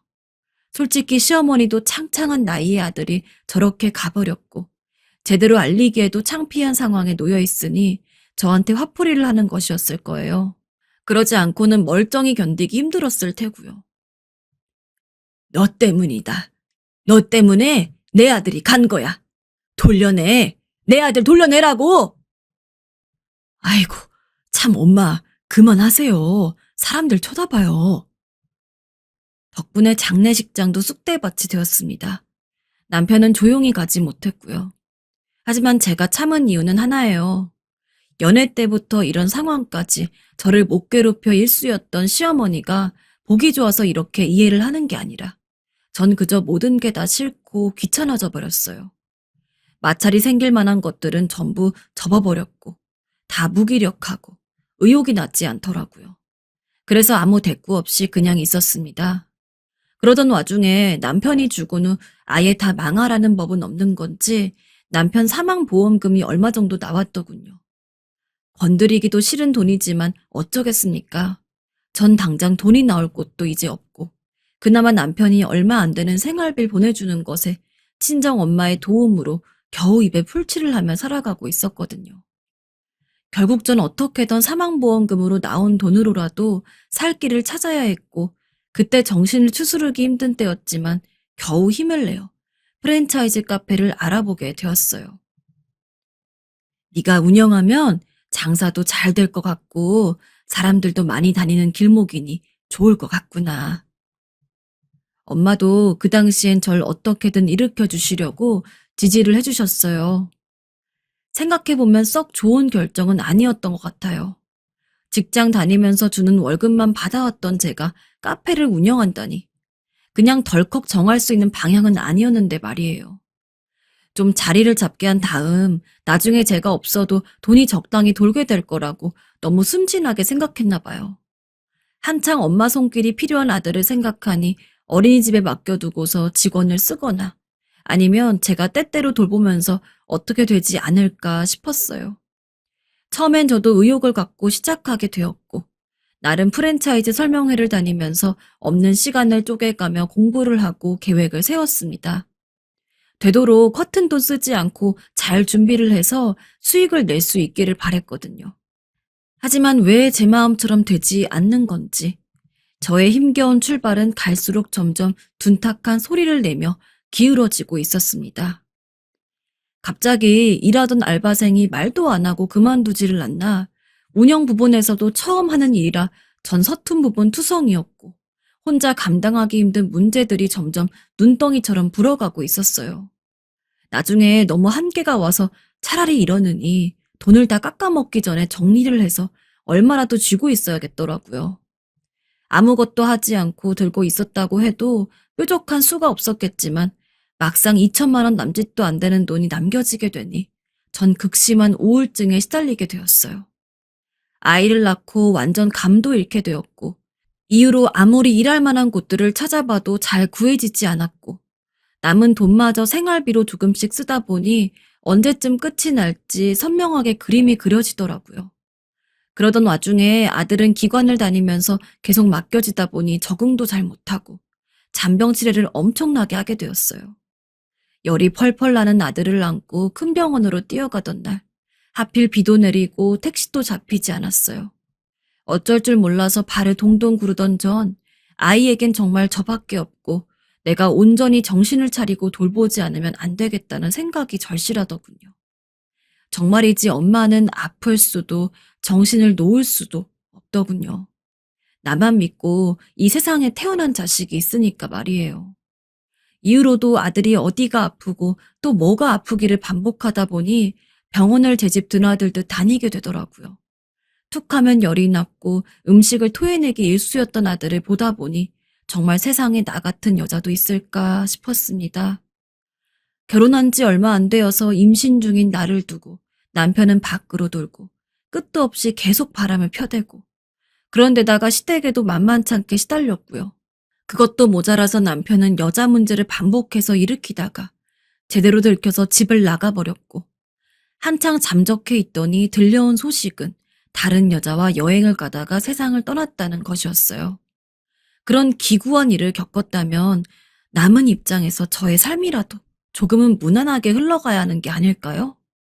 제 앞으로 떨어진 사망보험금으로 먹고 살겠다고 알아본 길은 금방 망하게 되었고 하나뿐인 아들 보고 잘 살려고 했더니 이렇게 툭 하면 아파서 애간장을 녹이니 말이에요. 하지만 시간이 갈수록 내가 아들만 아니었으면 진즉 망가졌겠다는 생각이 들더라고요. 사고만 치는 남편을 만나서 어쩌자고 자식을 둔 건지 한참 원망하기도 했어요. 그러나 결국 이 아들이 저를 살림 셈도 되었으니 이 이상 더 큰 불행들을 끌어오고 싶지 않았어요.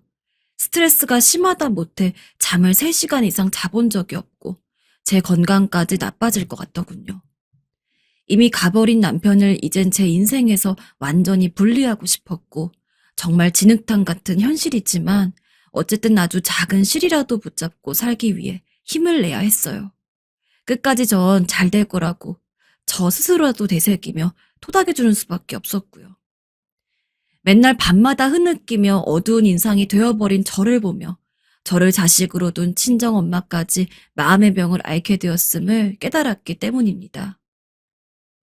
이거사, 너는 네 자식이 중요하지? 나는 네가 잘못되면 내가 못 살아. 이렇게 울면서 저를 끌어안고 통곡하는 엄마를 보니 내 부모와 내 자식 사이에 샌드위치처럼 껴있는 지금의 입장이 불행한 건지 행복한 건지 잘 모르겠더군요. 그러나 굳이 고르자면 전 이제는 행복을 선택하기로 했어요. 그렇게 온몸에 재를 털어버리고 겨우 힘을 냈고 파트타임 알바를 하면서 조금씩 발을 내디뎠어요. 그러던 어느 날 꿈에 아주 선명하게 그 사람이 나타났습니다. 제가 온전히 마음을 먹고 떨쳐내려고 하고 이제는 분노도 무엇도 느껴지지 않는 남편 말입니다. 근데 참 이상하더라고요. 전 남편을 그렇게 증오해왔고 만나면 바로 먹살을 붙잡고 놔주지 않겠다는 생각만 해왔는데 꿈에서 남편은 연애할 때 마냥 서글서글한 눈으로 웃으며 저를 보고 있었고 저도 그런 남편을 말없이 바라볼 뿐이었어요. 거의 3년여의 시간이 지나서 무뎌진 것이었을까요? 근데 그 상태로 남편의 기억이 흐려지더니 익숙한 장소가 보이는 것이었어요. 집 안쪽에 있는 아주 작은 다락방이라는 것을 아주 희미하게 체감할 수 있었어요. 이젠 창고나 마찬가지로 전락해버렸고 문을 열어본 지도 오래되었지만 아들을 임신했었을 때 남편이 가끔 기분 좋을 때마다 그곳을 놀이방으로 꾸미자고 말했었거든요. 술 먹고 들어오는 길마다 갑자기 말도 안 되는 애 장난감을 사서 거기 늘여놓기도 했지만 전 그때도 감정이 안 좋을 때라서 크게 신경을 쓰지 않았어요. 왜 새삼스럽게 그게 나온 건가 싶어서 종일 멍한 상태로 하루를 보내다가 자꾸 잔상이 남는 바람에 오후쯤 다락방을 열어보게 되었습니다. 안 들어간 지 오래돼서 전구도 다 나가 있었고 어두웠는데 혹시 몰라 그때 사왔던 장난감이라도 찾아볼까 싶어 살피던 중 뭔가를 발견하게 되었어요. 웬 상자 같은 게 있었는데 그걸 열어본 순간 발끝에서부터 뒤통수까지 아주 빠른 속도로 소름이 쫙 돋았어요. 무려 금덩어리 2개가 그 안에 들어있더군요. 거의 몇 분간을 눈을 껌뻑거리면서 서 있었고 이윽고 정신이 번쩍 들었어요.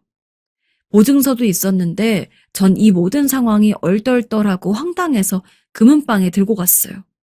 자그마치 200돈이 넘었고 현금으로는 5천만 원을 넘겨버리더라고요. 그 길로 돌아오면서도 실감이 나지 않았고 여전히 멍한 하루를 보내고 있어요. 사실 남편이 꿈에 나왔던 것은 이번이 처음은 아니고 흐리멍텅하게 몇 번 나오긴 했는데 그때마다 불쾌하기 짝이 없었기에 억지로 생각을 안으려고 애썼어요. 제가 하도 증오하고 신경을 쓰니 당연한 상황이라고 여겼고요. 그냥 이제 와서 막연히 제 생각으로만 단정을 지어보자면 나름 자기 딴에는 저에게 조금이라도 미안한 감이 있어서 그런 걸까요? 혼자 그렇게 가버린 데다가 아들도 아프고 모든 상황이 최악을 치닫게 되었으니 말입니다. 사실 결혼했을 당시에도 돈 관리는 남편이 거의 다다시피 했고 재테크를 본인이 별도로 하고 있다고만 했어요. 정확히는 몰랐는데 아마 이렇게 금을 사서 모아두고 있었나 봅니다. 결혼한 이래 매번 본인이 밖으로 돌아다니니 저랑 이런 쪽 대화를 제대로 할 새도 없었고 늘상 여자 문제로 싸우기 일쑤였기에 더더욱 알 수 없는 상황이기도 했고요. 이런 상황들을 저는 어떻게 받아들이면 좋은 걸까요? 친정 엄마는 당연히 그만큼 너를 속썩였으니 온전히 너와 애를 위해서 쓰라고 하시고 참 기가 막힌다고 하실 뿐이었어요. 저도 그쪽에 생각이 기울긴 하지만 솔직히 아직까지도 어안이 벙벙합니다. 완전히 바닥을 치고 일어서려는 와중에 이해할 수 없는 타이밍으로 이런 일이 생기기도 하는군요. 남편이 하늘나라에 가서도 죄책감이 생겼던 걸까요? 참 신기해할 따름입니다. 긴 글 읽어주셔서 감사하고요. 저도 아들과 앞으로 힘찬 인생 잘 살아보겠습니다. 감사합니다. 저는 결혼이 매우 중요하다고 생각하는 사람 중에 한 명이에요. 가장 가까운 예로 제 결혼 생활을 생각해보면 이게 아주 크거든요. 아마 저만 이런 생각을 하는 건 아닐 것 같은데 다 저 같은 처지는 아니시겠지만 여기 이야기를 좀 풀어보려고 합니다.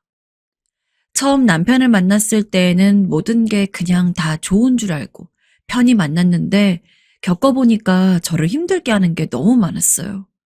어쩜 그렇게 고지식하고 저를 힘들게 하는지, 그리고 시댁 식구들은 맨날 들볶아대고 괴롭히지 못해서 안달이더라고요.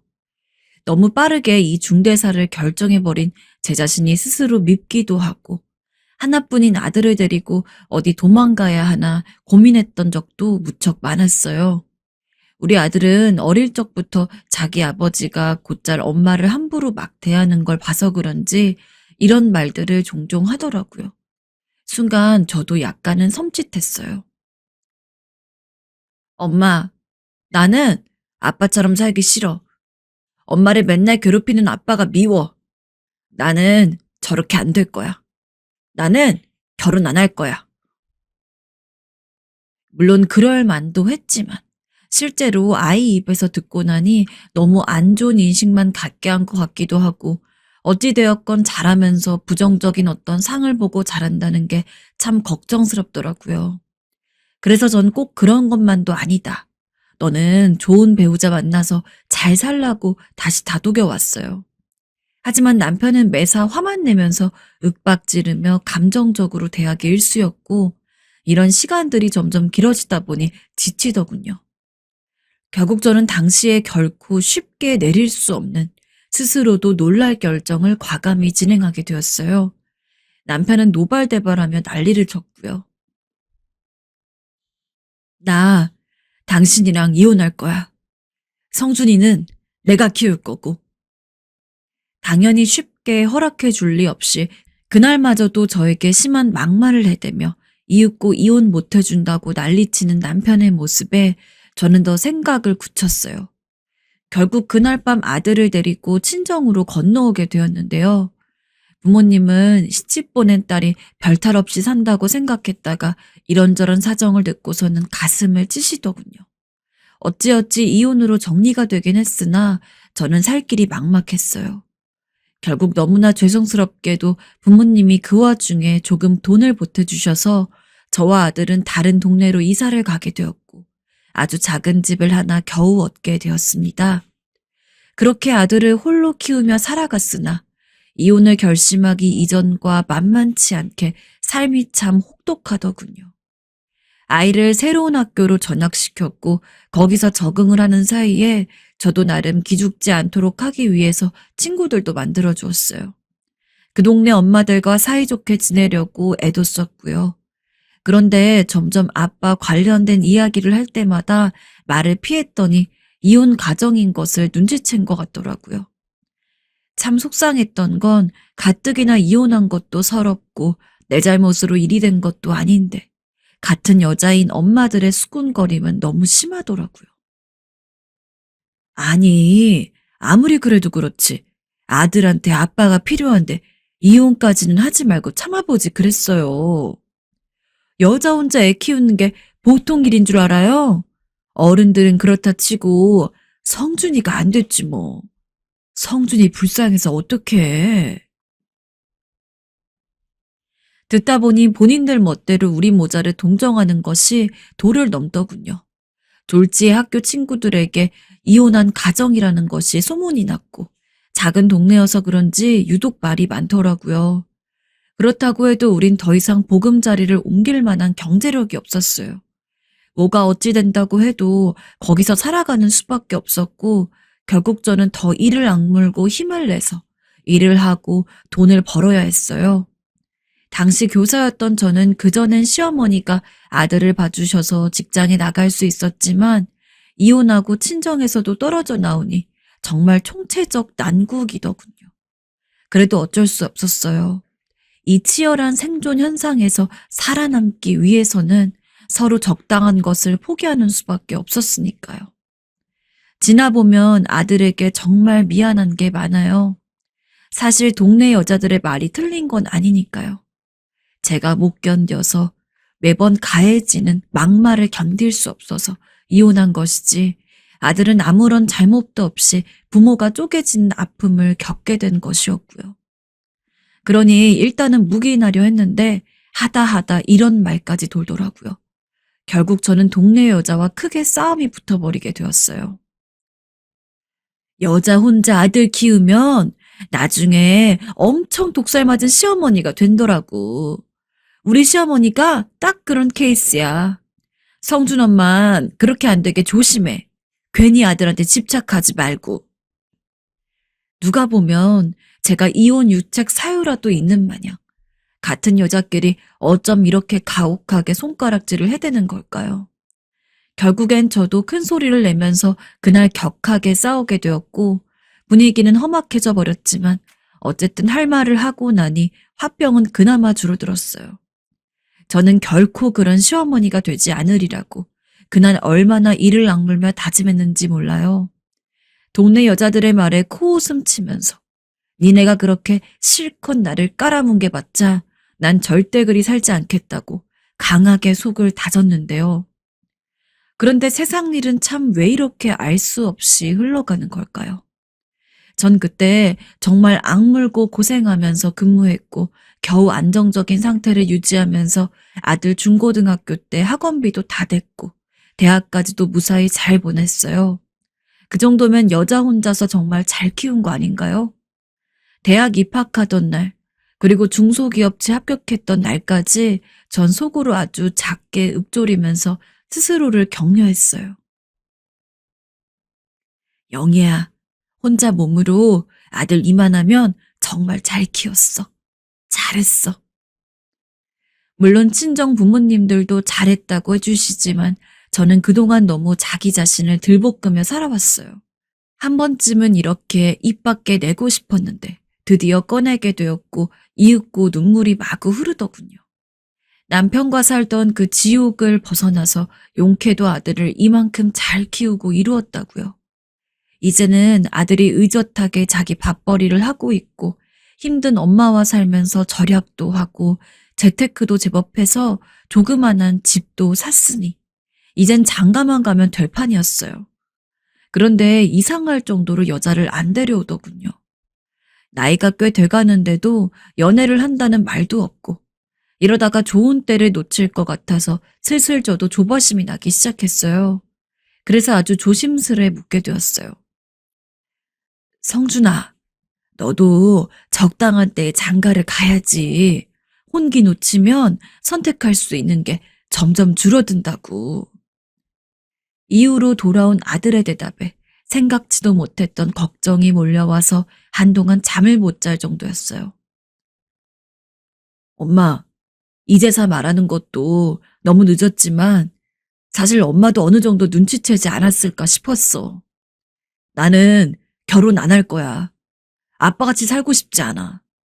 사실 그간 만난 여자들이 몇몇 있긴 했지만 결혼해서 잘 살 자신이 없어. 모든 부분에서 저는 부족함 없이 채우려고 했지만 당연히 그게 다 보상이 안 된다는 것은 알고 있었어요. 그래도 결혼 문제만은 대학이나 취업 문제처럼 스르륵 진행될 줄 알았는데 아들의 생각은 아주 오래전부터 달랐더라고요. 전 너무 다급해져서 몇 번이나 다시 생각해보라고 했지만 아들은 그럼에도 불구하고 전에 없이 강경하게 의사를 내비치더라고요. 엄마, 나는 그냥 이렇게 혼자 살 거야. 엄마도 이제 그런 이야기는 그만했으면 좋겠어. 이런 이야기를 듣고 있으니 안절부절하며 일이 손에 잡히지 않더라고요. 그렇게 나에게 있어 자랑이었던 아들인데 멀쩡히 할 수 있을 것 같은데도 미리 포기해버리고 끊어내는 모습을 보니 너무 가슴이 아팠어요. 하지만 저를 따라 힘써서 살아와준 아들에게 그 이상의 말을 할 수도 없고 전혀 상상도 못했던 고민거리를 안고 혼자 끙끙 앓게 되었어요. 주변 지인들은 다들 늦게라도 열차에 올라타듯 하나둘씩 자식들을 다 보내고 있는데 저는 식장에 다녀올 때마다 씁쓸한 마음을 감출 수가 없더군요. 아들이 결혼해서 가정을 이루는 걸 보는 게 그렇게 거창한 소원인 건지 세상 일이 정말 마음대로 안 되는 것 같아서 너무 괴롭더라고요. 그런데 그렇게 몇 년이 지나고 제법 무게 있는 우울증을 겪으며 살아가던 중 아들이 돌연 충격적인 통보를 전해오는 게 아니겠어요? 하도 놀라서 저는 한 몇 초간 답도 제대로 못했어요. 엄마, 저기 나 결혼하려고 해. 네가? 아니, 정말로? 평생 순하게 살아오던 아들이 이 문제로 그렇게 속을 썩이더니만 갑자기 장가를 가겠다는 것이었어요.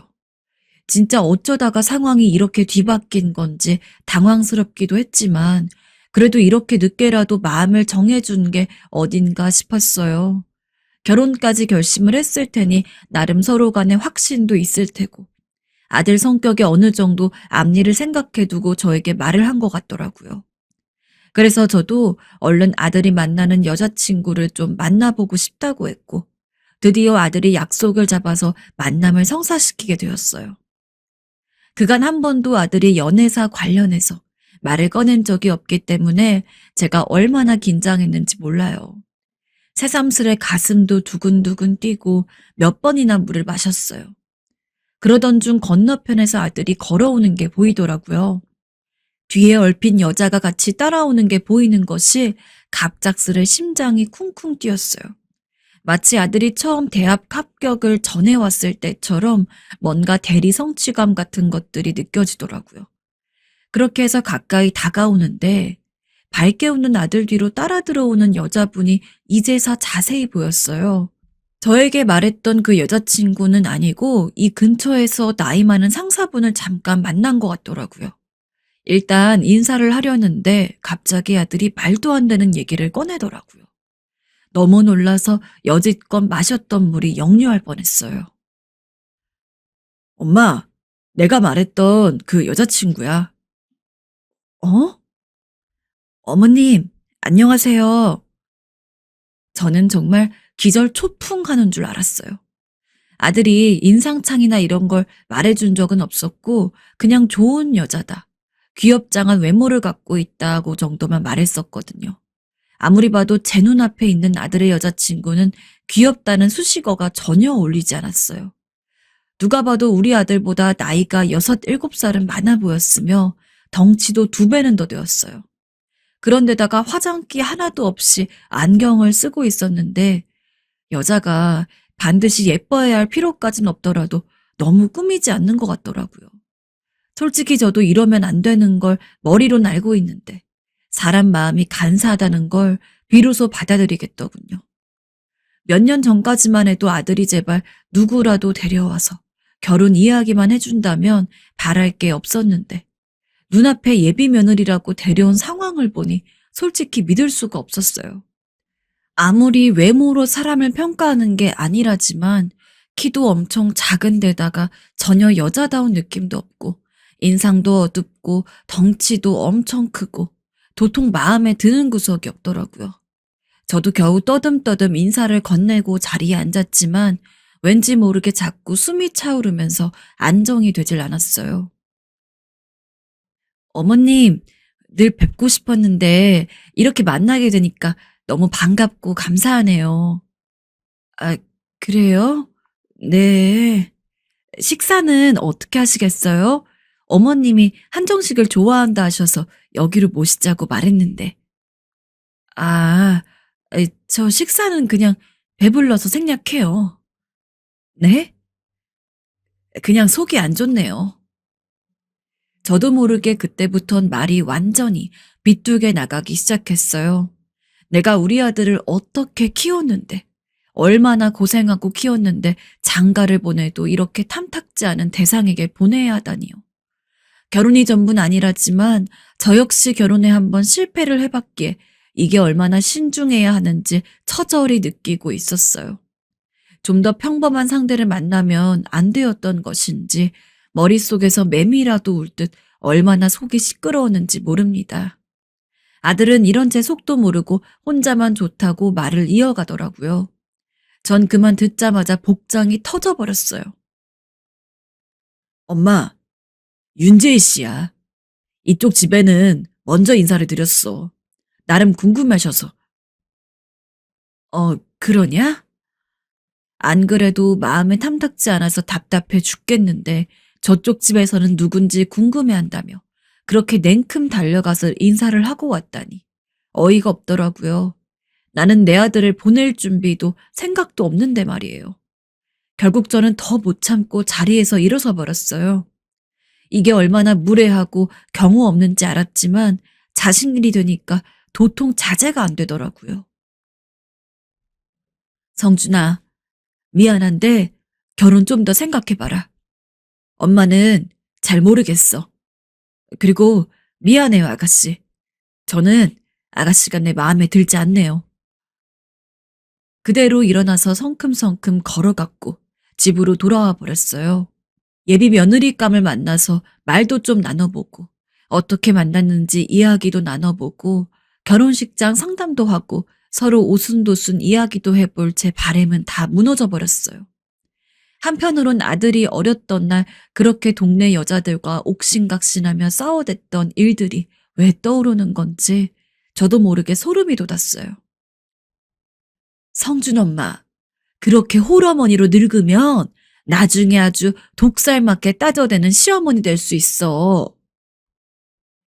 그렇게 저를 화나게 하고 저주하는 듯 들렸던 그 말이 지금과 혹시 맞아 떨어져 가고 있는 게 아닌지 아주 불쾌한 느낌이 훅 들어왔어요. 그러면서 한편으론 서글프고 또 금방 날카롭게 화를 내게 되더군요. 독살 맞은 시어머니라니. 저도 나름 엄청 고생하면서 아들을 키워왔어요. 자식 귀하지 않은 부모가 어디 있다는 걸까요? 그런 부부가 함께 키워온 아들을 둔 엄마는 다 좋은 시어머니라는 겁니까? 내 자식을 내 둥지에서 떠나보내면서 부모가 그런 바램 하나 가지면 안 된다는 걸까요? 전 며칠을 이런 틀 안에 사로잡혀 괴로워하기도 하고 제 눈치를 보며 불편해하면서도 화가 나 있던 아들을 보는 게 참 스트레스였어요. 아들은 몇 번이나 저를 설득하려 들더군요. 그러나 그냥 한 귀로 쓱 흐르는 것이 전혀 제 마음을 움직이지 못했어요. 엄마, 어떻게 이럴 수가 있어? 그렇게 가버리는 게 어딨어? 내가 얼마나 무안했는데. 진짜 실망해, 엄마한테. 지금 여자친구가 얼마나 상처받았는지 알아? 물론 저도 완전히 잘못이 없다고 볼 순 없지만 제 엄마 마음도 모르고 저렇게 그냥 무턱대고 결정을 해버리는 아들의 모습을 보니 왜 이렇게 한심한 걸까요? 어른들은 어디까지나 인생을 더 살아봤으니 반대를 하는 건데 아들은 제 바램과 완전히 거꾸로 가고 있었어요. 그 소가리를 하는 중에 아들은 급기야 저에게 선전포고를 했어요. 엄마, 나 제이 씨 아니면 평생 장가 안 갈 거야. 아들 혼자 늙기를 바라는 거면 난 모르겠고 꼭 결혼하는 거 봐야겠다면 이제 더 미루지 마. 그 사람도 상처 많이 받았어. 엄마 때문에. 그러면서 말을 덧붙이는데 이 말에는 약간 찔리더군요. 그냥 일단 만나는 봐. 말이라도 해보라고. 엄만 그렇게 할머니가 엄마 괴롭힌다고 미워했으면서 엄마도 그렇게 살고 싶은 거야? 왜 내가 선택한 걸 믿어주지 않는 거야? 솔직히 충격이었어요. 저보고 자기가 원하는 며느리상이 아니라며 그렇게 저를 무시해대던 시어머니. 정말 혹독하게 무엇 하나 가리지 않고 일을 시켜대고 밤낮으로 얼마나 괴롭혔는지 몰라요. 저는 그런 인생을 살 생각은 추호도 없지만 은연중에 저 역시 예비 며느리를 싫어하고 내가 원하는 타입이 아니라서 거부하고 있는 건 똑같았으니까요. 이 사실을 직시하고 나니 죄책감도 밀려왔지만 아무리 그래도 그렇지 곧 죽어도 결혼시키긴 싫더라고요. 하지만 아들이 저를 말없이 원망하는 눈을 보니까 정말 이러지도 저러지도 못하겠더라고요. 평생 그렇게 사람 귀한 줄 알아야 된다고 말해놓고서 아들이 데려온 며느리감은 제대로 보지도 않고 자리를 떠버렸으니 제 모습이 조금은 객관적으로 보여 마음이 불편하더군요. 어쩔 수 없이 정말 울며 겨자 먹기로 일단 한 번만이라도 만나 말이라도 들어보기로 했어요. 그렇게 해서 아들이 또다시 여자친구를 데리고 나왔고 비로소 얼굴을 마주하고 이제야 다시 이야기하게 되었어요. 아무리 다시 봐도 참 인물이 없고 호감을 주는 인상은 아니었어요. 어쨌든 아들에게 체면도 있고 하니 그냥 자리를 지켜야 했고 저도 어렵게 입을 뗐어요. 지난번엔 미안했어요. 내가 너무 내 감정만 생각했어요. 성준이가 한 번 더 보자고 하더군요. 그래서 나왔어요.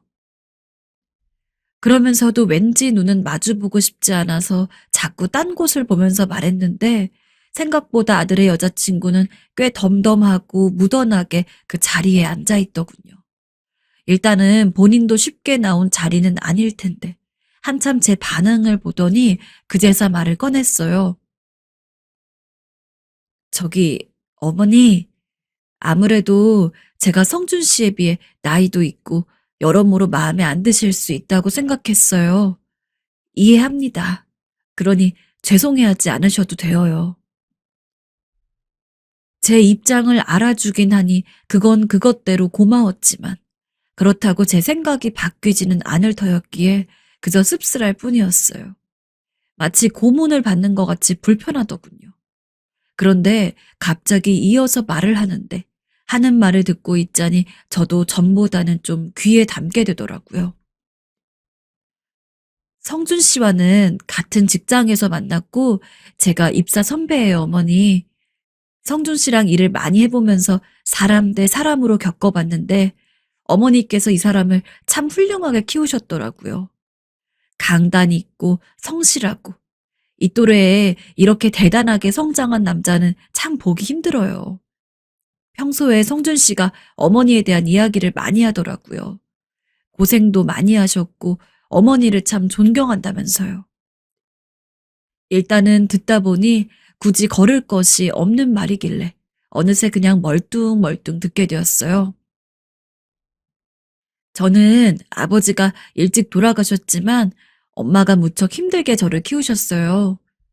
자란 배경이 우리 아들과 크게 상황이 다른 건 아니다 싶고 접점이 겹치는 부분이 있어서 그런지 일단은 설렁설렁 이야기가 귀에 들어왔어요. 그래서 저는 결혼이 무척 중요한 거라고 생각했어요. 자녀에게 있어서 얼마나 큰 영향을 끼치는지도 잘하면서 많은 생각을 했고요. 아직 어머님 귀에는 달갑지 않은 이야기시겠으니 신뢰를 무릅쓰고 말씀드리자면 저는 성준 씨와 결혼하게 된다면 정말 잘 살아볼 생각이에요. 아무리 자기들끼리 결혼 결정을 했다지만 단어가 나올 때마다 자꾸 귀에 거슬리긴 하더라고요. 근데 그러면서 나름 앞으로 어떻게 살 거며 홀로 있는 양가 엄마들부터 해서 자녀를 낳고 어떤 식구로 키울 건지 아주 장황하게 이야기를 하더군요. 제가 생각지도 않았던 부분까지 계획을 착착 세워서 말을 하기에 왠지 조금은 홀린 듯 듣게 되었어요.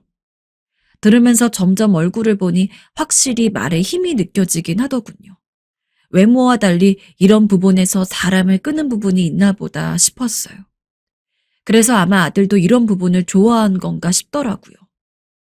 묘하게 이야기를 나누는 동안 적어도 그 전주에 봤을 때보다는 조금 호감이 생겼어요. 그러면서 꺼내는 말에 저는 훨씬 더 좁혀진 거리감을 느끼게 되어버렸습니다. 어머니 학교에서 역사를 가르치셨다고 들었어요. 최근에는 쉬신다고 들었는데 저도 이 부분에서 어머니와 아주 큰 동질감이 느껴지더라고요. 무슨 이야기인가 했더니 가방에서 웬 사진을 꺼내서 탁자 위에 올려두더라고요. 사진은 마치 우리 부모님이나 할아버지 세대 마냥 낡은 흑백 배경이었고 일제시대쯤으로 짐작될 만한 시기였어요. 혹시나 싶어 물었더니 맞다고 답하더군요. 갑자기 이걸 왜 보여주나 했는데 뒷말을 듣고서야 이해하게 되었어요. 저희 증조 할아버지시고 독립운동을 하셨던 분이에요. 성준 씨랑 이 부분에 대해 이야기할 때도 서로 공통적인 부분이 있어서 얼마나 신기했는지 몰라요. 어머님 쪽이 독립운동을 한 집안의 자제라고 하시고 그래서 역사 선생님이 되신 거라고 하더라고요. 순간 저는 눈을 동그랗게 뜨고 그저 껌뻑껌뻑 거리기만 하면서 멍하니 사진만 응시할 뿐이었어요. 말 그대로 우리 집안이 그랬고 어릴 적부터 들어오고 배운 게 있어서 저도 그 길로 가게 된 것이긴 했어요. 지금은 쉬고 있지만요. 그리고 뒤이어 하는 말에 아주 단단히 묶여있던 제 마음은 완전히 힘을 잃고 풀려버렸어요. 사실 그래서 전 어머님 벨라를 얼마나 두근두근하며 기다렸는지 몰라요. 저도 나름 소소하게 관련 지원 사업에 관심이 많고 제가 부족한 부분이 있어서 공부가 많이 필요했거든요. 솔직한 마음으로 남자친구의 어머님이란 흑심을 갖고 잘 보이고 싶기도 했지만 제 개인적으로는 배우고 엿죽고 싶은 부분이 많아서 만남을 기다렸어요. 자세히 들어보니 독립유공자 집안으로 명패도 있고 나름 우리 집과의 아주 뚜렷한 연결성이 있다는 게 참 신기하더군요. 어쩌면 주변에서 한두 명은 볼 법하고 어느 지역에서는 또 많이 볼 수 있는 일일 수도 있겠으나 적어도 제가 자라올 때나 아들을 키울 때 역시 흔히 본 풍경은 아니었어요.